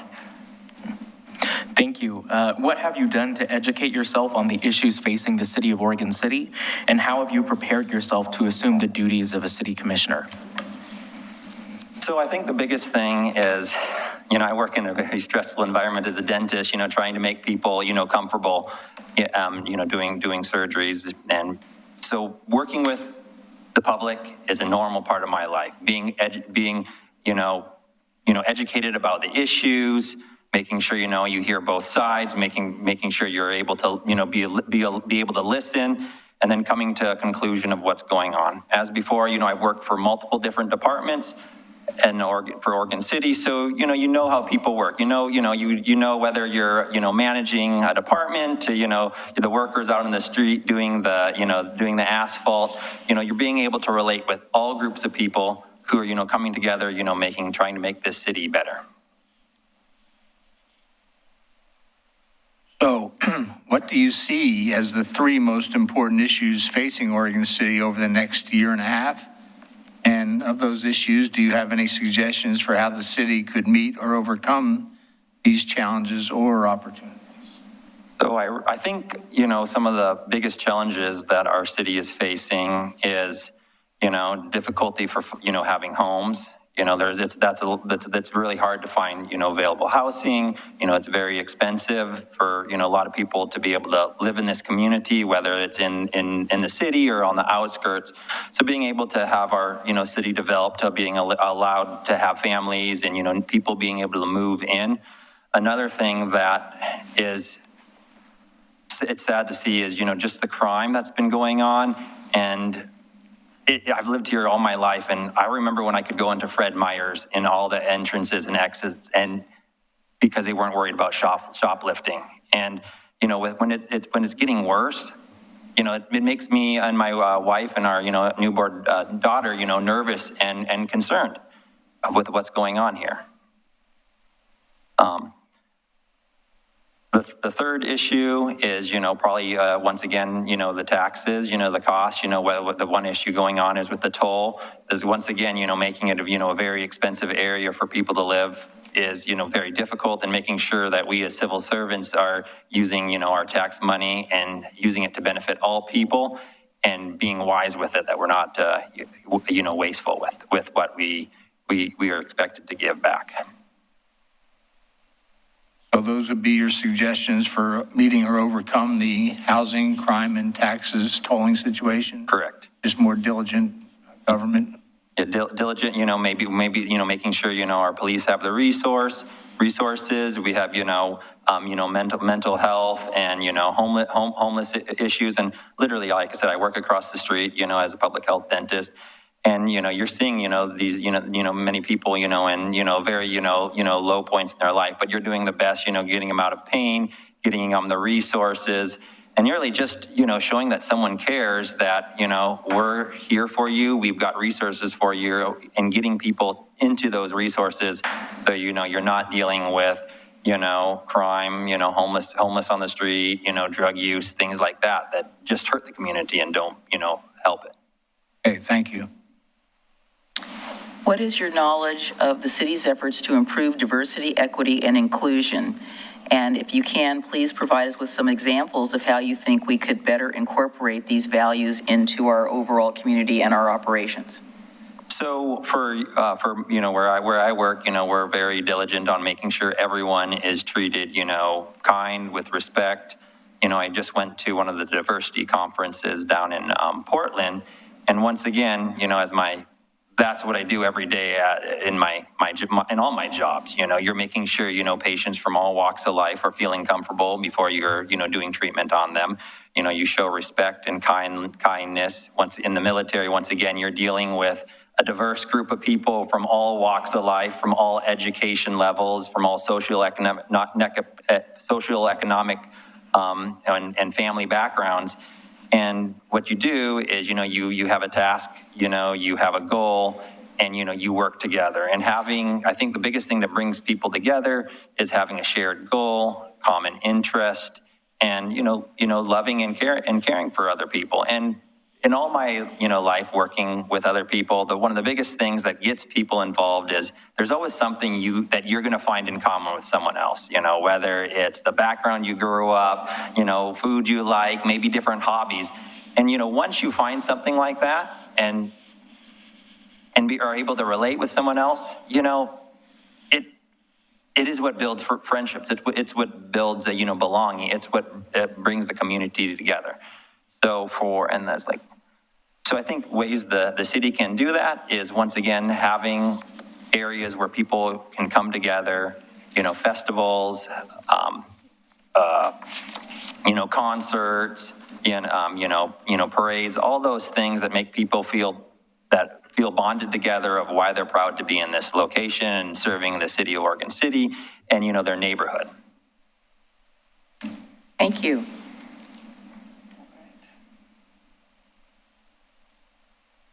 Some of the most controversial issues that the City Commission faces is related to land use. First part of the question is, could you describe how land use issues come before the City Commission and the Commission's role in that type of a process? And then the next piece is, what is your understanding of the rules that apply to these type of hearings? So I assume what you're talking about is land is, partitioned into the city and coming into use, whether it's going to be residential or commercial. Is that land use in general? Okay. So I think one of the biggest thing is when, as using the land to the best of the best purposes for, the surrounding, community. Whether it's, if you're deciding to do commercial, making sure that you've got the roads that will, handle the populations coming through those areas. Once again, maybe you want safety concerns.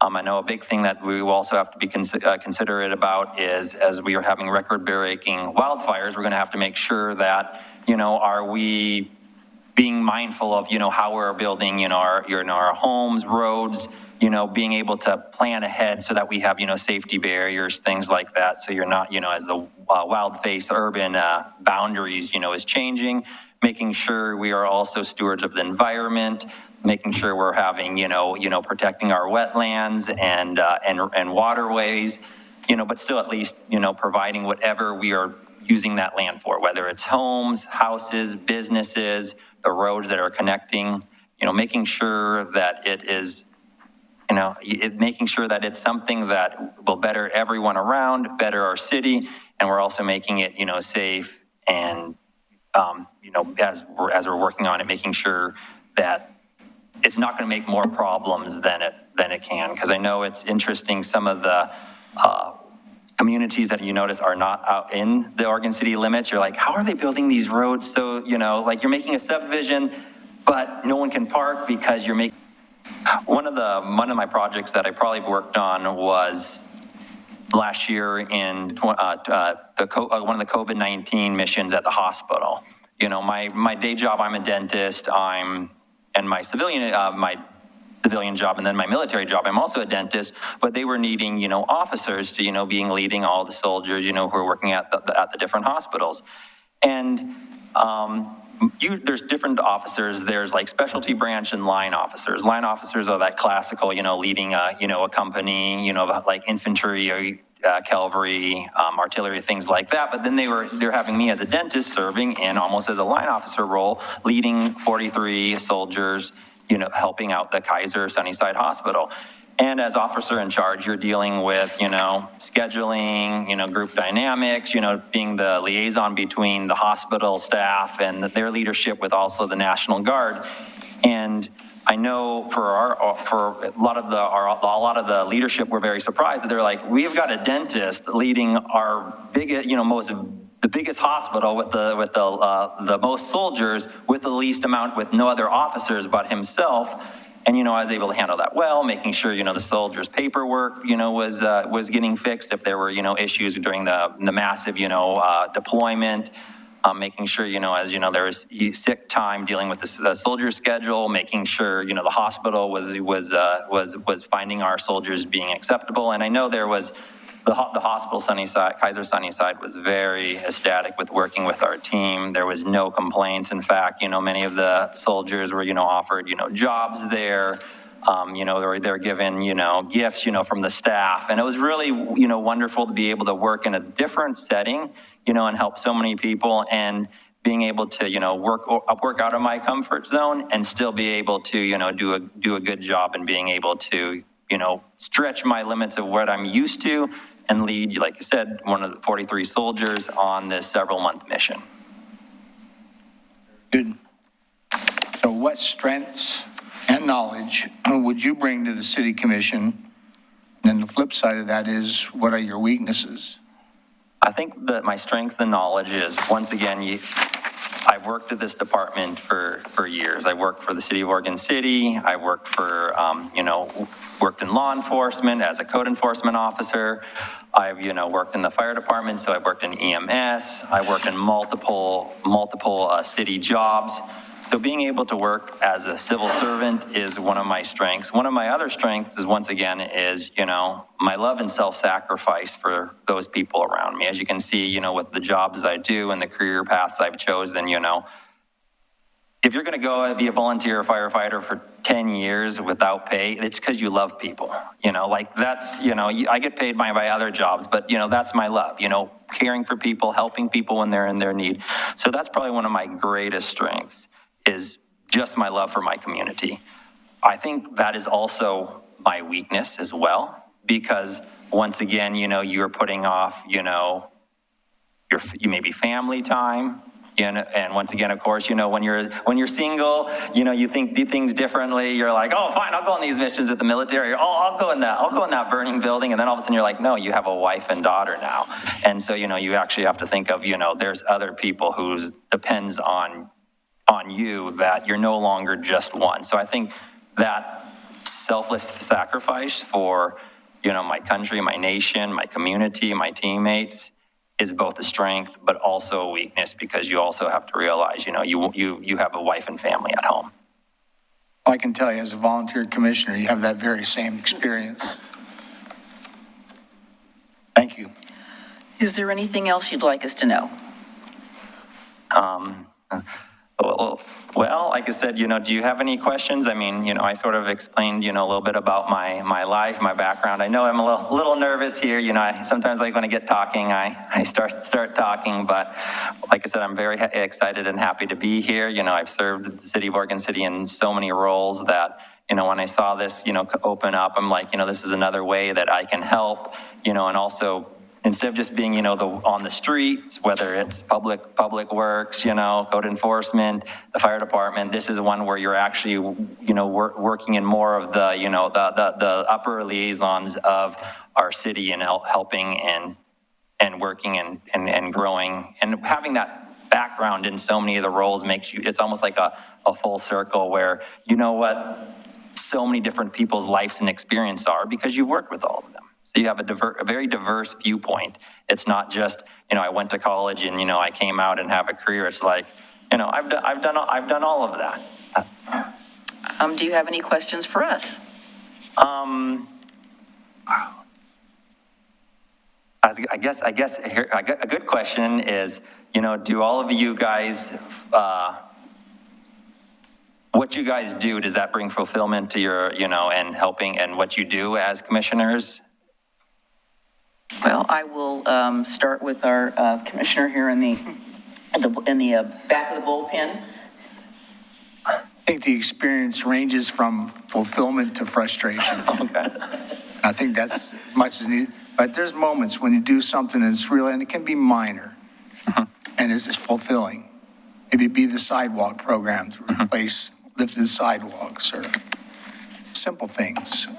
Sometimes making sure everybody knows, regardless of the side of the issue they're on, that their voice is heard. That's fulfilling. That's what I'd say about that. I very much agree with that. And I think my role in the city over the last, over a decade or so, is very similar to my job at the high school. You kind of have to look at the big picture. I think we do get frustrated at times of how much we've accomplished, but when you look at the whole, and I look at the city as it was 10 years ago and where it is today, it's a better place. So I think one of the things we have to do, or I personally have to do quite a bit often, is when you get frustrated about the speed of things going forward or the lack thereof, you have to look at the entirety of the time. And in reality, the truth is this city is a far better place than it was 5 years ago or 10 years ago. The amount that has changed in this city. And there's so much more that we want to accomplish and so much more that we have. And so I think that's one of the reasons that even though it's frustrating at times, you do see a progress. And I think for at least myself, wanting to spend more time to see some of those things to come to fruition, because it does take so long. Commissioner Merle, you can stop where, yeah. Yeah, I can just say, like Commissioner Smith, having grown up here and having gone through our schools here, it really does mean a lot to have a voice in the future of what our community is going to look like, especially for me as a young person and being connected to a different perspective here up on the dais. And so it is very fulfilling, but as my colleagues have said, there are some very long meetings, some very heavy meetings that we go through, but that's all balanced out by a lot of community events that we're able to do, and just being able to respond to someone's question when they email us asking, why is this way, can you help me? And so that really is one of the most significant parts for me, is being able to help my neighbors when they request it, and also just making Oregon City a better place for the future. Nice. Well, I think for myself, I didn't work in as many departments as you did, but I am a former City of Oregon City employee, and I moved here 34 years ago. Did I ever think I would be sitting in this seat? No. I have long had an interest in service. I'm not anybody's servant, but I'm happy to be of service. Oregon City, for me, thinking of when I moved here 34 years ago, it's a little bit, it's bigger. I will say I'm not entirely happy with that, but I would say that there is an interest with the people that I've come to know or I'm acquainted with, that they are truly interested in being here. They're very happy to have us do the work, but I don't think that our community is shy in terms of expressing their opinions. We make a lot of jokes here about my supermarket meetings, but I do meet a lot of people when I'm out and about because I shop locally primarily, so I see a lot of community members, and I feel that I'm approachable, and people do come up to me and talk to me about things, and I don't have a problem with that. It was a little more problematic when I had a small child because it's like, Mommy, let's go, stop talking. I don't have anybody to tag around with me like that anymore, so I can take the time I need. But it's, I feel that Oregon City is made a lot of progress. I feel that as a community volunteer, not just in this position, but other things that I've done here at the city, that I've had an ability to make a difference. And that's important to me in terms of giving back to Oregon City. I worked on the library project, and through the efforts of myself and others in my neighborhood, we got a design that better fit the park, just for example. I've been involved in transportation, urban renewal. I mean, I have a lot of interest. I have a lot of time, and as I said when I was sworn in, that Oregon City has my heart. And I'm giving of myself, and that's important to me, that the community know that. And I'm happy to sit down and visit with people, even if we might have a difference of opinion, because that also enriches my knowledge. I'm not expecting people to agree with me. I do have an expectation that people can come and talk to me about things, because we can make change. We have the ability as a community, not just the people sitting here, but as a community member, you have the ability to make a change to make your community better. And I see there's a lot of desire for that. Oregon City is changing demographically. We are responding to that, and I think that's really important because we want everybody to feel welcome. And one of our processes through our 2040 comprehensive plan, we reached out to groups that we've never reached out to before, and I think that's really important, and we need to continue that. So I'll stop now because I could talk on and on about how much I like Oregon City and how I've enjoyed working with these fine gentlemen, and it is frustrating sometimes, but it's also very rewarding. So I hope that helps you. Will do. Thank you. And thank you for asking a question. Yes. Thank you for coming in and interviewing. We appreciate it. No, thank you. Like I said, as I saw this, and I was like, I've served, served in so many roles that, if there's anywhere else where I can be of service, like I said, I'd love to be of service. I already got your name down. I will call. All right. Thank you. Thank All right. you. Thank you. Ready? All right.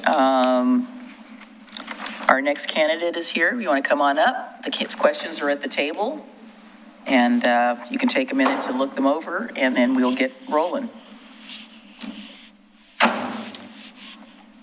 And Mr. Zook, it is helping. Hello, everyone. Hang on just a quick second. So we just like you to give your name and the neighborhood you live in, and then I'm going to turn the first question over to Commissioner Smith. My name is Jay Pierce, and I live in the McLaughlin neighborhood on Washington Street. All right. So the first question is, please tell us about yourself, your government experience, community activities, and why you wish to serve. And then in addition to that, in addition to commission meetings and work sessions, what is your availability to serve on other commissions, some of which may occur during the day? Okay. Starting with governmental experience, I'm not a political person, so I have not served in government per se. I've never sought elective office. I just have been a volunteer, much like you all have been. This is certainly another level of volunteerism that we're talking about here. But I have been, I was a founding member of the Oregon City Homeless Solutions Coalition. I've been an active member and officer in every neighborhood association I've ever been a part of, starting in Lake Grove Homeowners Association, then in Northwest Neighborhood Association, Sullivan's Gulch Neighborhood Association, and finally, before I moved to Oregon City, I was in the Laurelhurst Neighborhood Association. So I've been here in Oregon nearly 50 years now, and lived in all those places and purposefully came to Oregon City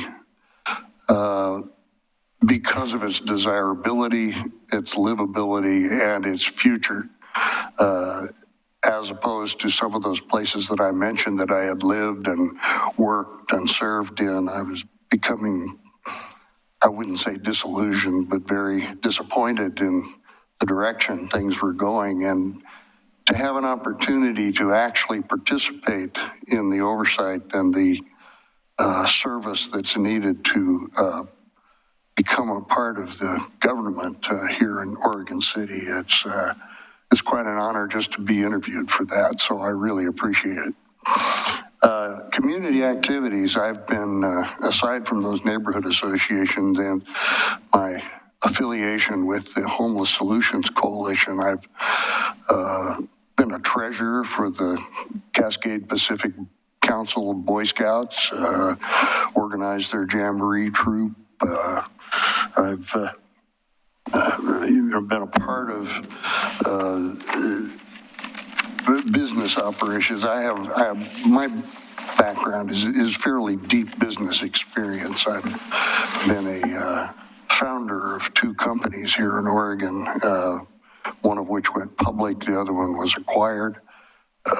Fairly successful in the medical device field, and that's given me quite a background in dealing with all kinds of situations and groups of people, as well as fiscal responsibility. So that's another motivation here. The motivation for wanting to serve Oregon City is profound in its potential. I believe that this city has a unique position in the state. I believe that it has a history that is well worth preserving. My wife and I received the Ruth Powers Award for the restoration of our property here in Oregon City, and that was motivated as much by our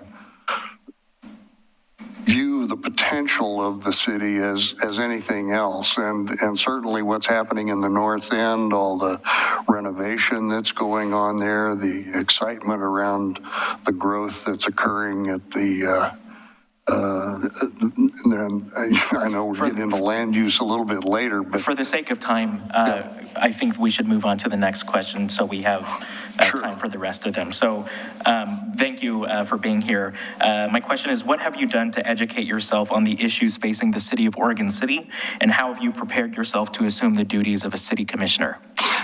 Well, as I said, my experience runs deep in the business community, but specifically, I did, as I say, participate early on in the founding the Homeless Solutions Coalition here. That was a very necessary step, I believe, in the resolution of some of the problems that we face. I think we've been dealt a hand here in Oregon City from the bottom of the deck, so to speak, from the state by eliminating or by authorizing they're legalizing the use of all types of drugs in the state that has placed an inordinate burden on all of the services and the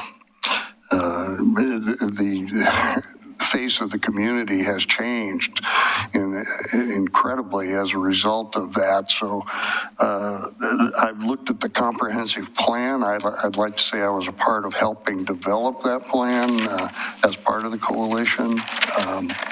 I think that it's an exciting plan to move forward with. It's been needed, and if we can resolve some of the underlying issues of how we deal with the problems of, I bring up the homeless all the time because I have an affinity for that. I live right next door to the Father's Heart, and I've cooperated ever since the beginning of our time here. We moved in about the same time, and I knew Terry Gant. I worked with her closely. I empathize with the goals of that organization, but we are overwhelmed with the problems that we face as a result of not recognizing that the homeless get lumped into that category of homelessness includes the poor, who we can help, the mentally ill, who we can help, the drug addicted, who we very definitely need to help. So I've looked deeply into those issues in this, and I've been an active part of the McLaughlin Neighborhood Association, trying to come up with solutions to that problem, and did a lot of bridge building and coalition building with the neighbors for miles around that particular area, trying to come to some resolution of the problems. They're not solved yet, but I have participated actively in trying to find some solutions to those kinds of problems. Ed Frank? I would say this next question gives you the opportunity to be very specific. What do you see as the three most important issues facing Oregon City over the next year and a half? And do you have suggestions for how the city could meet or overcome these challenges or opportunities? Well, I certainly have mentioned number one problem that I see is the problems of addiction and mental illness on our streets. And one of my goals initially as a member of that coalition was to attack the problem and recognize that even though there may be good intentions, you can't pass out socks and underwear out of a storefront and expect the mentally ill to be assisted. So I think that the much more aggressive stance needs to be taken on the part of the city and the county to allocate what funds we do have from the metro issue that the metro bond measure that's providing funds to deal with mental health. Specifically, I could go into some depth about what is needed there, but it's mainly facilities. It affects our police department. It affects how we deal with that state law. We need to there are things that have to be done that are maybe way beyond our control, but it has to do with mandatory treatment, places to put people, healthcare workers to deal, behavioral health workers to deal with those people. That's number one. Number two, I think that growth is a huge issue for the city, and we're seeing it at the south end with the development of the historic site, and then in the north end, the development of the commercial aspects of the north end. I think there's tremendous opportunity to grow this community in a way that makes it a destination, makes it a desirable place for people to live. And land use and housing, I think, is going to come up in a little bit. But I also think that how you fit all that into a plan, and the comprehensive plan in particular is going to be the one of our biggest challenges. Okay, thank you. So what is your knowledge of our efforts to improve diversity, equity, and inclusion? And if you have any examples of how you think we could better incorporate these values and the goal that we have into our city as a whole and into our city operations? Well, In regards to that particular set of criteria,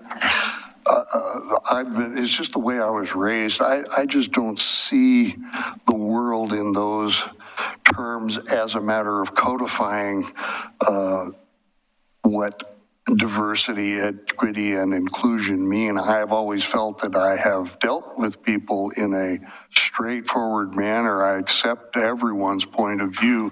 I believe in Dr. King's admonition that we need to look at the content of character, not at the color of skin or other more identifiable criteria. I think we're much too divided as it is now, and we need to calm down, if you will, and incorporate everyone on an equal basis in terms of our consideration of their needs and their contributions. So I don't see the world in those terms, if you will. I do believe that it is important to bridge build, to make sure everyone is included in the conversation, and those differing points of view, the differing capabilities and compromises that need to be made. I think that's an individual thing, and it can be accomplished by just taking a balanced point of view. Okay, all right. Mr. Smith. All right. Some of the most controversial issues that the City Commission faces relate to land use. Could you describe how land use issues come before the City Commission and the Commission's role in that process? And then what is your understanding of the rules that apply to these type of hearings? Well, these issues of, land use is, again, a balance of the city's interests versus the various aspects of the environment that we live in that has to be considered in every one of those decisions regarding land use. Best and highest use has always been my premise for how those issues can be handled within the confines of the legal and I guess you'd call it social aspects of what any land use change might be. I recognize, I think I heard earlier questions regarding housing is one of the big issues that we have to face. And I'm not one to stand in the way of progress, but I also believe in historic preservation. So those are two things that have been balanced well, I believe, in Oregon City's past, and I would continue to recognize that we have to develop, and we've got exciting growth potential, but a balanced approach with the legal and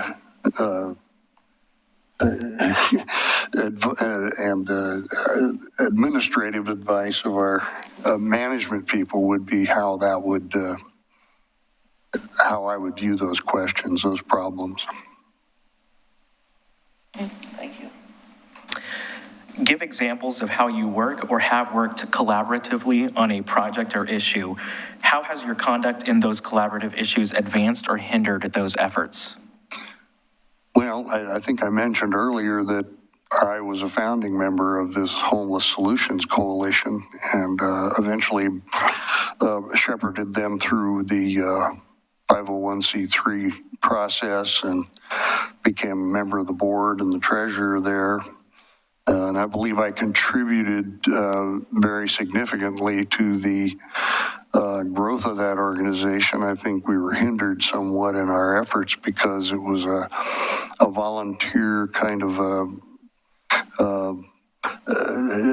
it was diverse, and we're trying to bring, by the very nature of its name, a coalition of people together to try to resolve one of the most pressing issues in the city. And so I believe we succeeded in that. I regret that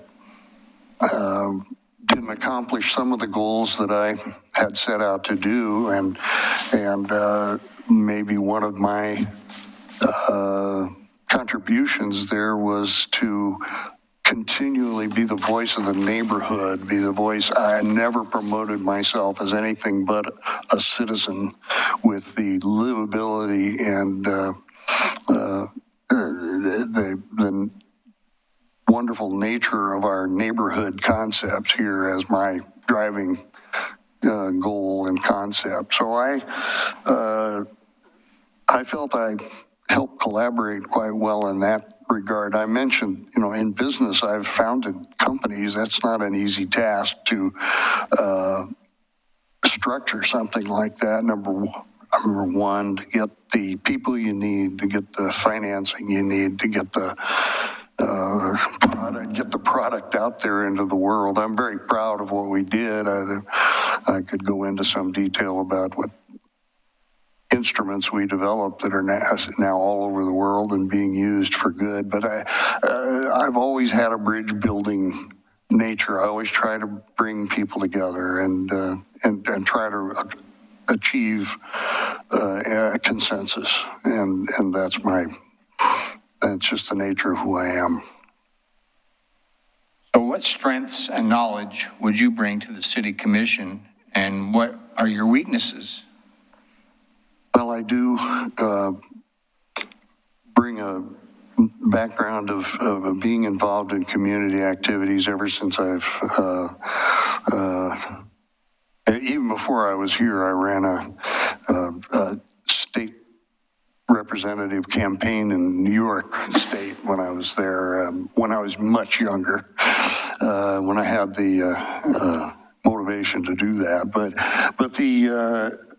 the knowledge that I have gained from the time that I've spent in business and particularly in volunteer activities within the community have given me a strong sense of purpose that I just want to make livability the number one concern, and that rather nebulous term is defined by a lot of different people in a lot of different ways. But I feel that we can achieve some really great things here in Oregon City if we collaborate and get consensus, and that is my strength in terms of the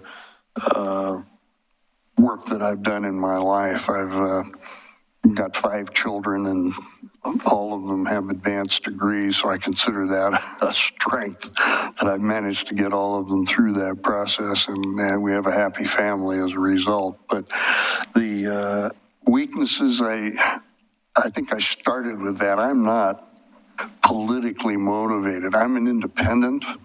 I really appreciate the nature of this body that requires volunteerism at its core, and city management as its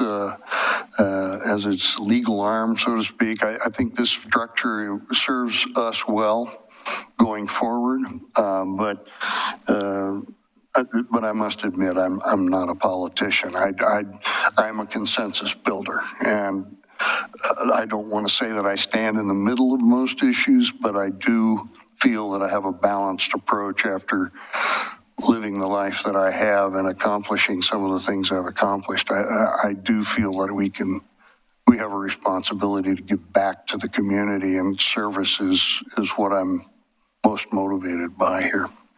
So do you feel like as a founder of companies, will you be of assistance in business development? Absolutely. I mean, that is my forte, recognizing that's why I mentioned in my comments here the developments going on, both the south end and the north end of town. I kind of understand what's motivating that. I understand some of the pitfalls. There are a lot of interest to be served there, and it's a very difficult and winding path to travel to arrive at something that makes this, makes this town a place to visit, a place to live, and a future that makes it the kind of community we want to be in. Do you have any questions for us?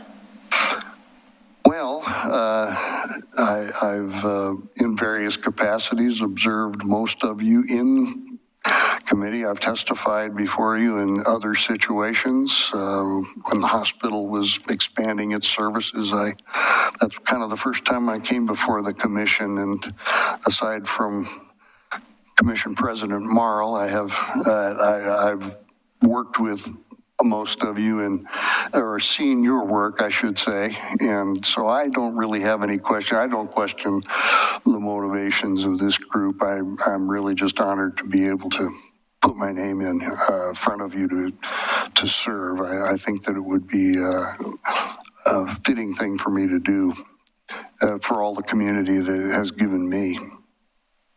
Thank you. Thank you.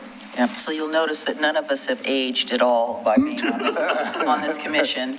And why, of course. Yes, and basically, you know, we are not politicians either, as we've said many times. These positions are nonpartisan, and I think that's one of the things that I find beneficial. One of the big advantages here. It's a very great advantage, and, you know, other than having to occasionally run for office, you won't find any politics up here. So, well, Adam looks the same. I'm in it just to serve this time. He's aged considerably since he's been on the commission, so. I don't have any aspirations for governor either. I see this as a moment in time. Yeah, we don't either, so. Thank you. Thank you. Okay. What? All right, and let's have our last but not least.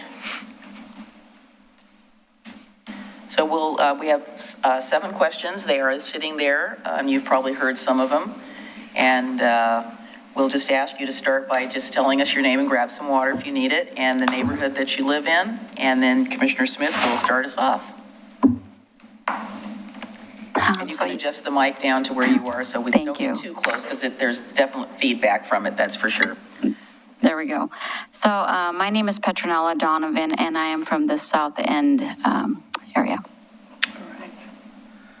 Okay, so the first question is, please tell us about yourself, your governmental experience, community activities, and why you wish to serve. And in addition to city commission meetings and work sessions, what is your availability to serve on other committees, some of which may occur during the day? So gosh, how much time do we have? So my governmental experience. So I do a lot of work with the government. I do a lot of lobbying at the state level. I do, you probably saw it in my resume, all the different committees that I serve in. A lot of rules, regulations for the state.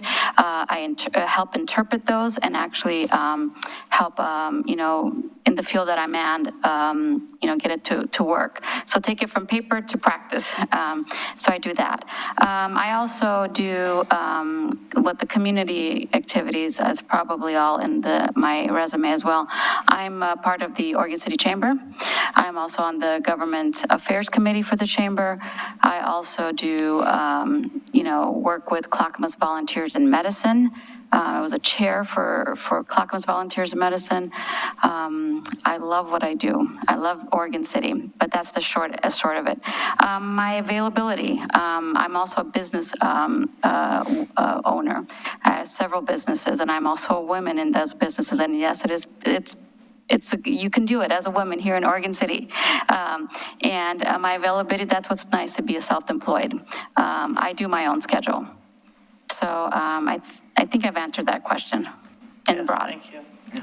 Thank you, and thank you for joining us. What have you done to educate yourself on the issues facing the city of Oregon City, and how have you prepared yourself to assume the duties of being a city commissioner? So as far as educating myself, I do watch you guys' hearings, and I would look at your agendas. I'm also on the government affairs for the chamber, so I have to know these things. I also am very wanting to know what's going to go with the Park Place. I want to know what's going on with the, downtown. We have issues down there. What's going, what our transportation, our parking. So I'm involved in all of this with the chamber. So that's what I do to educate myself. So what do you see as the three most important issues facing Oregon City over the next year and a half? And do you have any suggestions as to how the city could meet or overcome these challenges or opportunities? Well, there's definitely more than three, but there's, gosh, where do we begin? Mental illness is a huge one. And, where do we get those resources to help with the mental illness? We work with the state and local levels. Where do we get those, doctors to work with our patients? Homelessness is another one that we have here in Oregon City. Transportation, parking, housing, all of those are things that I see the city having to work with. On the solution end of it? Wow, it's a complicated one. I think that you have to work with, bring all the stakeholders to the table. You have Metro. You have the state and local, and sometimes even the feds, depending on what you're trying to do, to bring in and get the input of all of these different entities and stakeholders and implement those. I know I've worked with stakeholders at the state level when we were talking about the different, legalizing marijuana and what different people had and what their solutions were and where we are today. So definitely hearing and getting input from the public and the different, like I said before, the different stakeholders that can be, depending on which issue you're talking about. Welcome. So what is your knowledge of the city's efforts to improve diversity, equity, and inclusion within our operations and within our community as a whole? And do you have any suggestions for how we could better incorporate this value into what we do? So the knowledge that the efforts for the city is, I know there was a task group that was formed. I don't know much more that the city is trying to do with that, but I do think that it's a very good question. I've served on many committees where I don't know how many of you know that I was not born in America. I was born in Romania and came here when I was 4 years old, lived in Southside Chicago, and from Southside Chicago moved here in 91. And I've lived here since 91 in Oregon City I think I have 2 fellow Oregon City High School graduates here as well. And so very proud to be in here. But I do think that, we need the diversity part of it here. And what I mean by that, because I do come from a different, ethnicity, if you want to call it that. I work a lot at the state level. So I have a lot of people in, my group that come to me and ask, they stand away from the government. And, oh my gosh, the government is a bad place. Oh my goodness, how can you do that? And they'll come and ask me, Petronella, what do you think about that? Even though it's on the news, even though it's probably in a pamphlet or in a magazine, Petronella, what do you think about this? And they'll come to a person that they know and they're familiar with, rather than coming up to maybe their commissioners and asking those questions. And I think what I would hope to do is actually intrigue them to say, you know what, this is not so bad. You can do this yourself. To be able to ask, and make change, I think you have to be that example. In order to be able to ask why the things are the way they are and you haven't done a step to make it improve it, then you probably, I don't know if you have that right to ask that question. How can you do to help us make that change? But I think that's where I think I do maybe a little bit different, is I do come from that background of where have different,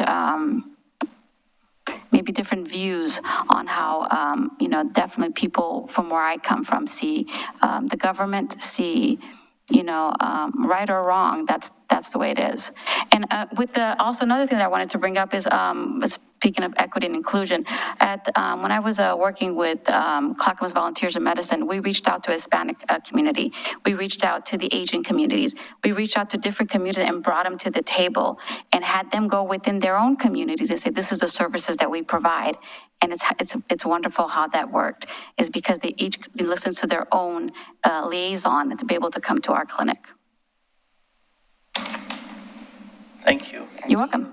All right, some of the most controversial issues the City Commission faces is related to land use. Could you describe how the land use issues come before the city commission and how the commission's role in that, what is the commission's role in that process? And then what is your understanding of the rules that apply to those type of hearings? Well, I was in this process several times. So there's 4 types of land uses. It goes from the staff to the planning to the commission. So the way the process goes, it comes by, of course, the public hearing, it goes for an appeal, and that's how it comes to the commission. And the commission, when they hear it, they usually, they go by what is in the actual report. They don't add anything new to those reports. Okay, please give examples of how you work or have worked collaboratively on a project or issue, and how has your conduct in those collaborative issues advanced or hindered the effort? So one that comes to mind, of course, it's dear to my heart, is Clackamas Volunteers in Medicine. I was asked to be the chair for Clackamas Volunteers in Medicine, and I got to work with many phenomenal people, from former Mayor Alice Norris to Dr. Mike Norris, to the different, they came from different sectors that we could pull in together and put our brains together. How can we make this work? And here it is, how many years later, and it's still going and, doing the, and providing the services for the medical uninsured people of Clackamas County. So I think where we all came in together, and those stakeholders that came in together, we had to do fundraising. We had to do, you name it, we had to do it in the clinic. We had, literally walls and you go. Where do we grab those doctors? Where do we grab the nurses? Where do we get the staffing? All volunteer. And so a lot of that things, you have to think outside the box.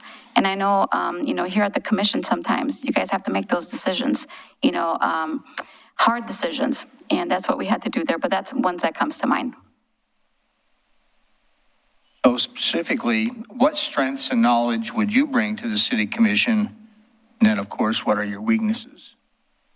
I think the strengths that I do have is I make those tough decisions. When we have those tough decisions, I've made them before in the past, and I'm willing to do them now. I also have worked collaboratively. There's somebody behind me.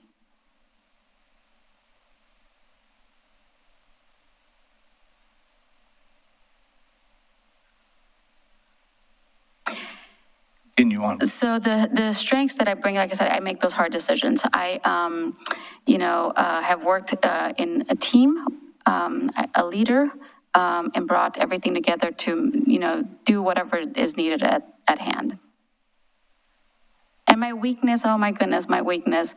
I would say that, I give it my all.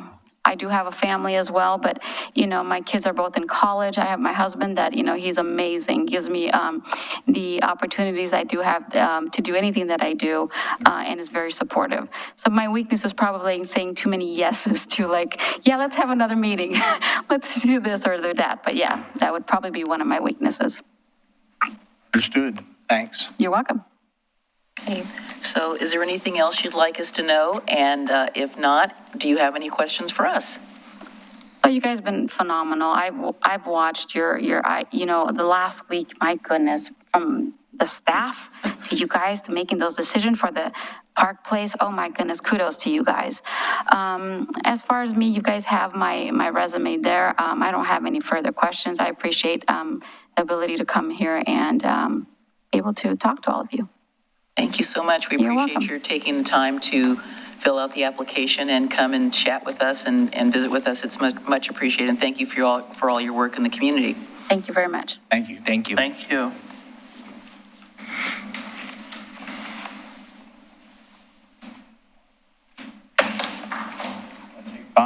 Yeah, let's take a 5-minute break.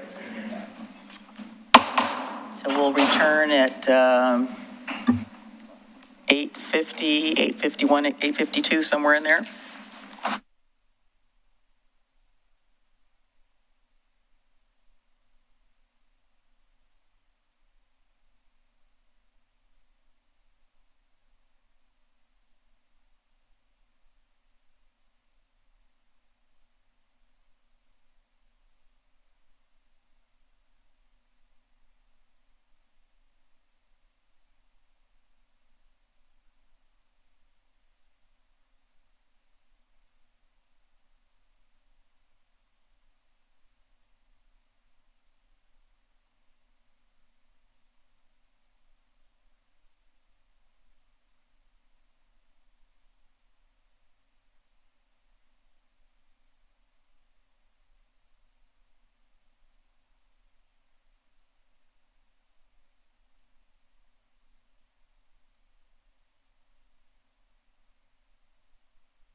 the commission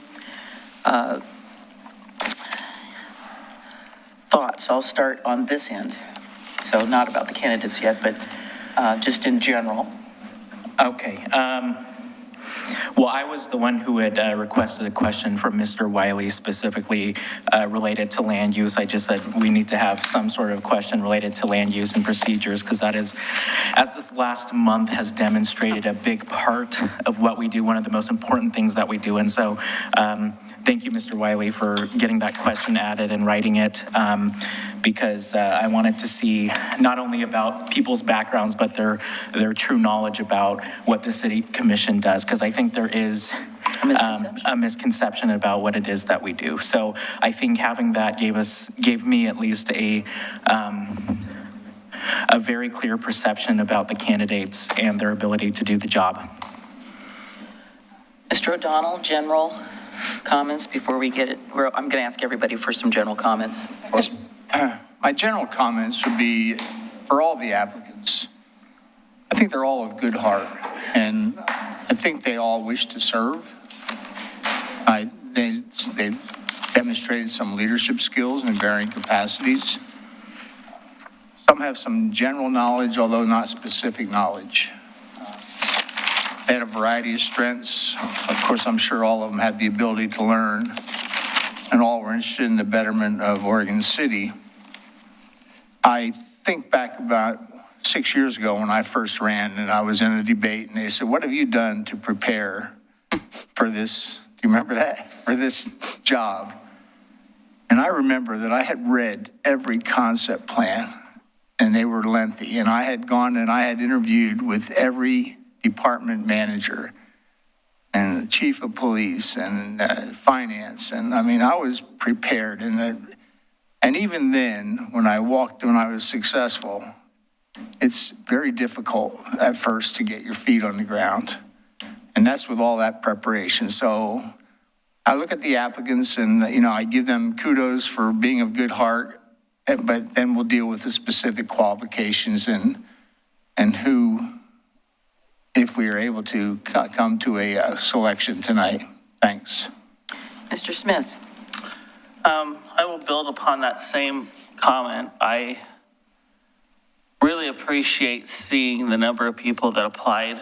I've been through this process more than a couple times, and I enjoy it because so often it's a small group of people that choose to run for office.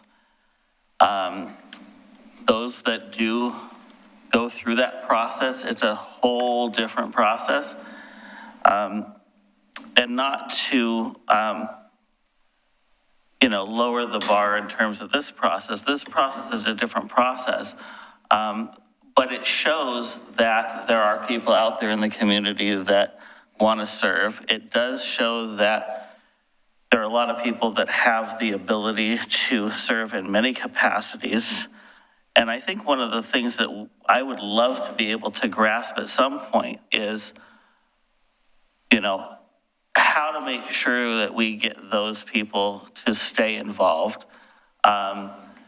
It may be really difficult to get people that apply for a open position and an appointment to take that next step to actually run, but because that is a whole different step.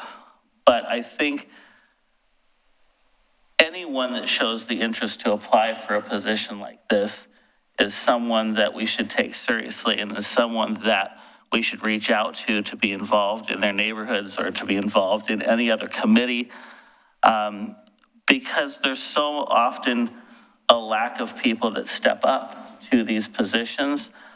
And in addition to that, if they do step up for an appointment or an interview like this, are they willing to do it again and again and again? Because sometimes it takes that. Because there isn't always an opening or an ability for someone to get elected every time that they try or every time that they take that leap. And I can say that there was so many times in this city where I was involved in something that didn't go the way that I wanted it to, or that I didn't think I had input in, and how many times I've told citizens to not give up. And it's so easy to. It's so easy to. It's so easy to after the first time, the second time, the third time, or the 10th time, or the 15th time. But you can't give up. If you really care about the city and you really want to make a difference, there is so many ways to be involved, whether it's at an appointment level or a committee level or a neighborhood level. And I just want people to understand that we need you. We need you even if this is not the moment, and even if the election's not the moment. We need people to get involved because it is a tough job, and there are not a lot of people that will take that risk to put themselves out there. And so I really have to appreciate all the people that do that and sit through meetings. And by the way, even the people that didn't apply for this position or run an election that come to meetings every night and sit through hours of meetings and give us their comments. That in itself is something that we need more of too. So I really want people to know we take this very seriously. I just really wish there was more opportunities for us to hear from people like the ones that applied tonight about what they want to see in this town and what they want to change and what their passions are, because that's why we do this. So anyway, I said a lot, but I think we all kind of feel the same way about that. I would agree. I thank everybody for applying. Having been in that position myself, I understand what the work involved in it is. I will say I was just a little bit, I'll start with something a little bit on the minus side, was that I was surprised that nobody mentioned the 8 goals that we have, that we sat through hours and hours of getting input, talking to people, and we came up with 8 strategic goals that we are going through. And they're right front and center because I needed to take them to a meeting with me the other day, and I pulled, put city commission goals, boom, popped right up. Like I said, several of the members have mentioned communications. I will say that since citizen involvement is my #1 motivator, we put out a lot of information, and I'm not just saying that because I'm on the commission. We do. Anytime you want to know something, it is out there. It is there. You have to want to be able to find it too. It's not hard to find. I think we do a great job in getting information out. We can't make people read stuff that we put out or even pay attention to it. And I think someone mentioned about the Oregon City News, and I know not everybody subscribes to it, but what I'm worried about is that the Portland Tribune is going to go only available at supermarkets. They're going to get rid of all the green boxes.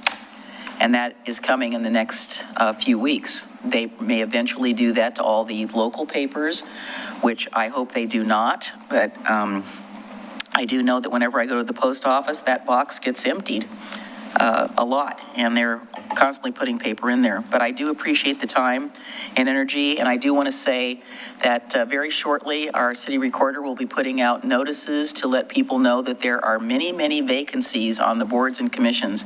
And I would encourage all of you out there in YouTube land to, if there's something that piques your interest, please apply. We'll be happy to review your application and get you onto something that you can channel your passions into, and that's for anybody that's applied for anything tonight or will be in the future. It's a great way to get involved. Again, not all the neighborhood associations are meeting, but most of them are, and that's an opportunity as well. So, gentlemen,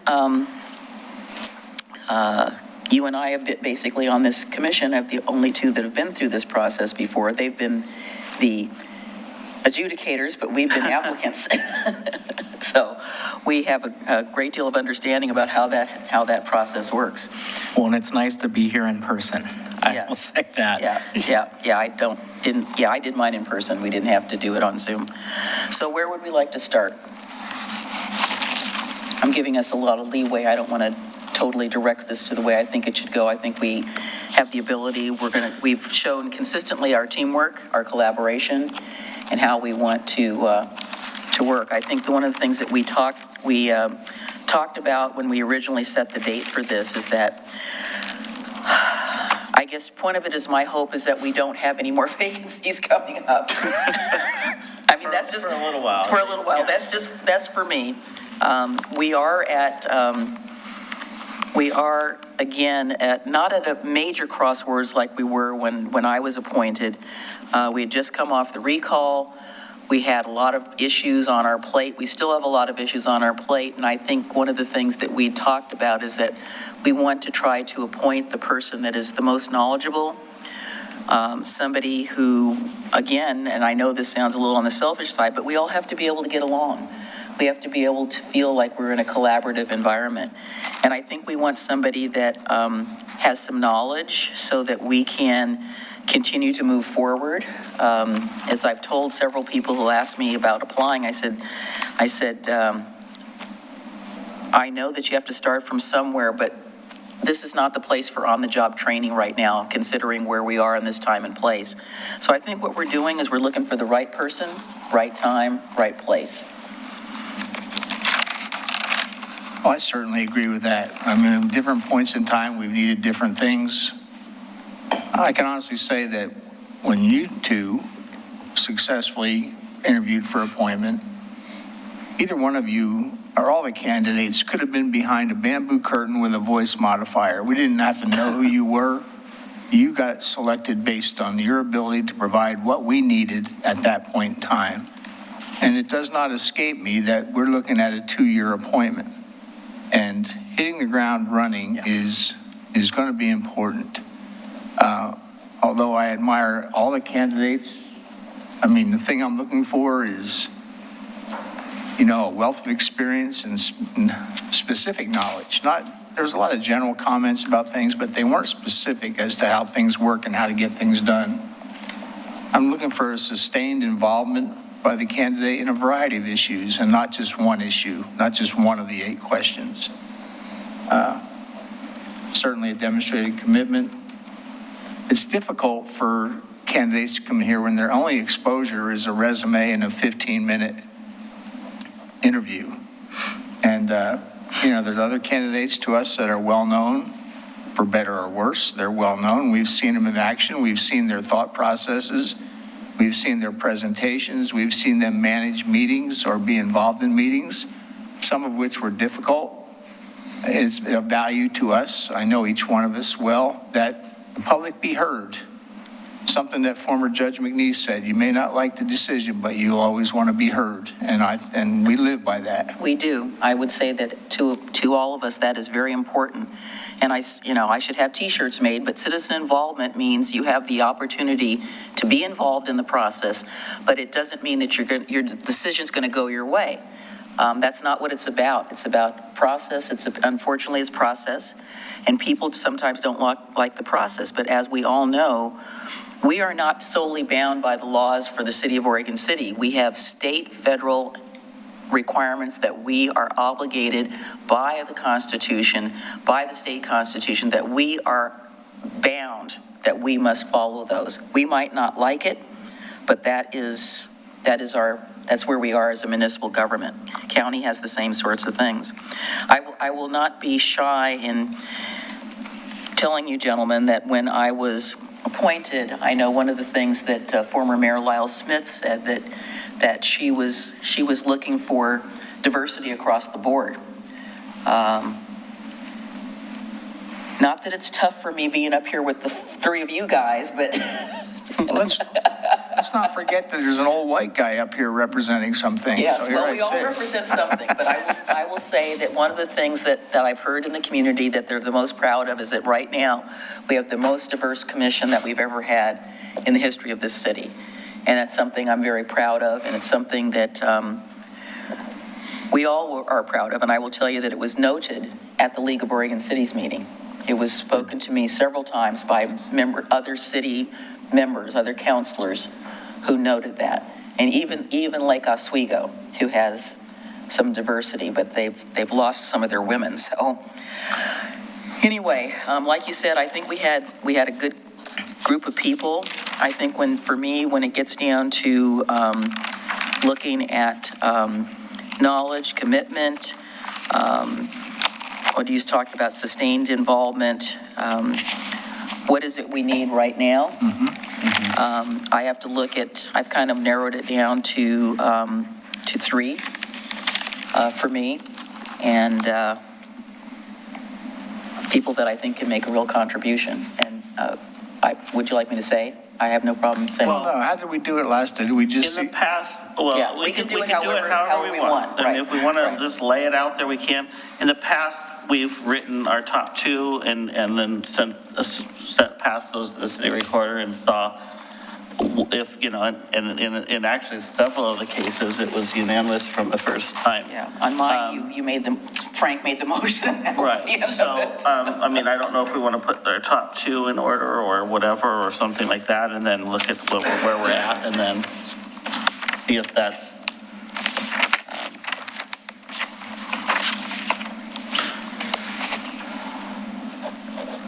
It's interesting that every time we've done that, I've seen a standout candidate. Yeah.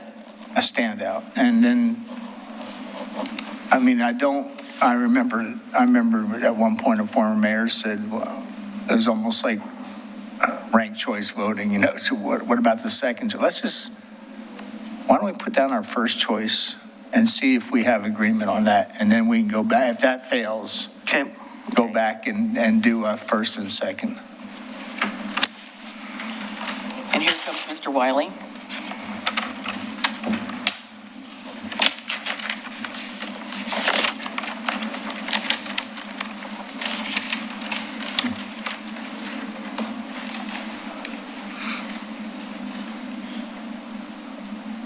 Sign it. I think he knows our handwriting by now. I don't know about that, I just I don't. might have some doodles on it. Well, the artsy stuff does not belong to me. Yeah. Okay, well, I'm going to take a moment, and when he looks at him, then he can tell me. As the mayor, I'm taking that prerogative. Oh, okay, all right. Whatever. And the process is such that we need a consensus of what, 3? 3. Okay.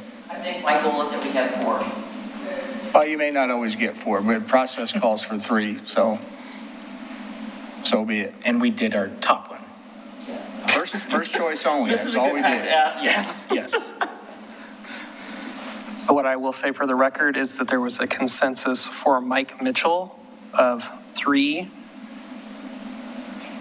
The other person, if we want to say them, as Petronella, but there was 3 votes for Mike Mitchell. I gave you 3 choices, and I had 1 and 2 twos.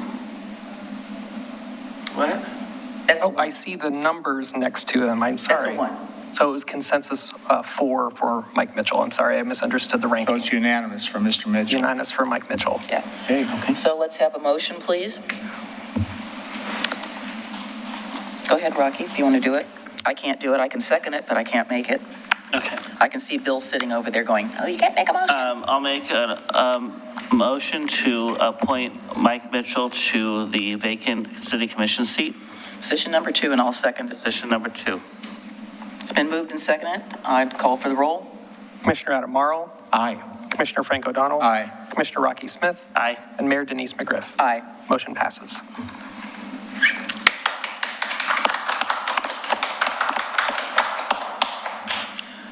So just before we adjourn, there's a couple of little items I wanted to ask the city manager. Of course, you knew that we weren't going to just leave.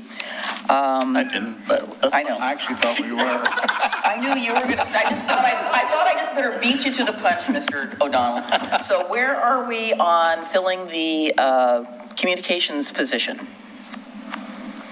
We completed we had interviews yesterday and today, so we're narrowing it down. So you had so many people, and now you're narrowing it down to some finalists? I believe we had 42.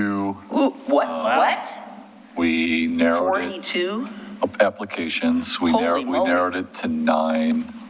3 dropped out in between notification and interviews. So Wow. we interviewed 6 over the last 2 days. 6? Okay. Wow. All right. Uh-oh. Well, there you go. Jump up and down. Look at that. Nat was over there touching the controls. Oh, my God. That means it's time to go. I think it's called finance stays away from all the electrical equipment. Or did we pay the light bill? Obviously, we did not. This Jim's way of telling us, get the hell out.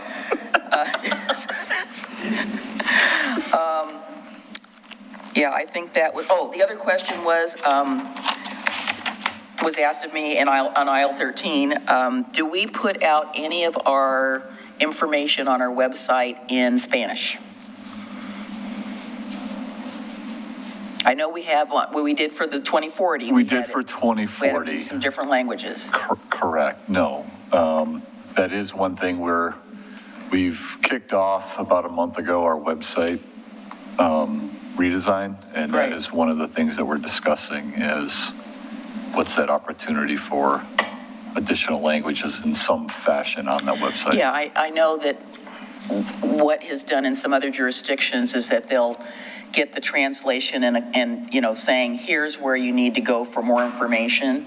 And I liked what we did for 2040, but I realized that that's an additional cost, and that's something we need to build in because we have to get people who can translate it and put it on there saying, in Ukrainian or in Vietnamese, that we are doing this. Please call us if we need X. So, and then follow up on that one is that I know we have a number of people on our staff that do speak other languages. Is that somewhere that's accessible so that the public could know that that's available? I know we have some Spanish speakers in the police department and we have them on staff, but do we have any, I know there are other languages that are out there. I'm not aware of a list of ex-employee speaks Spanish or ex-employee speaks whatever language that may be. So no, I don't think we have that. That might be something good to know. So, yep.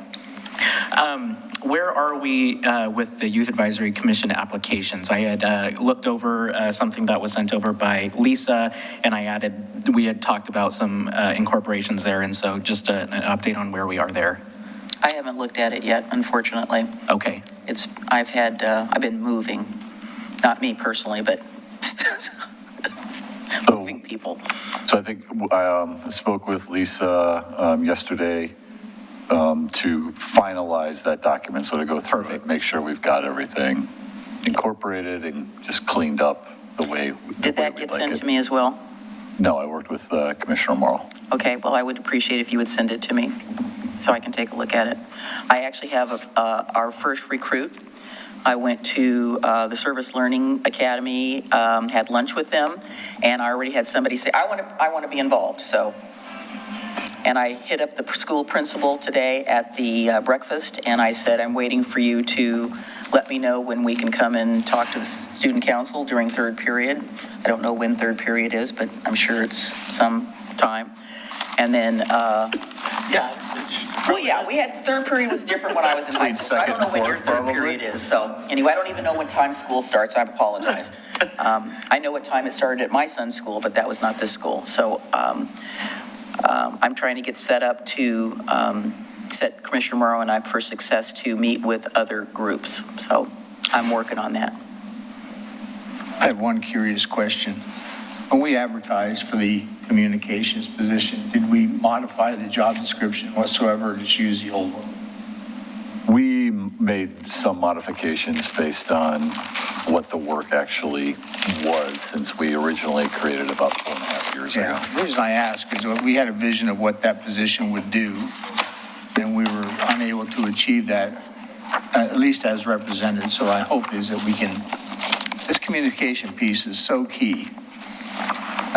And the ability to use social media, and we can have that discussion at a later point. But, I feel, you got to get the word out, and you got to interface with the community. So hopefully we amended it for the better, and we'll speak with the candidates when the time comes. Well, again, I would admonish everybody who's watching, please look and see what we've got available online. There's tons of information there. We spend a considerable amount of time putting stuff out there. Yes, we do.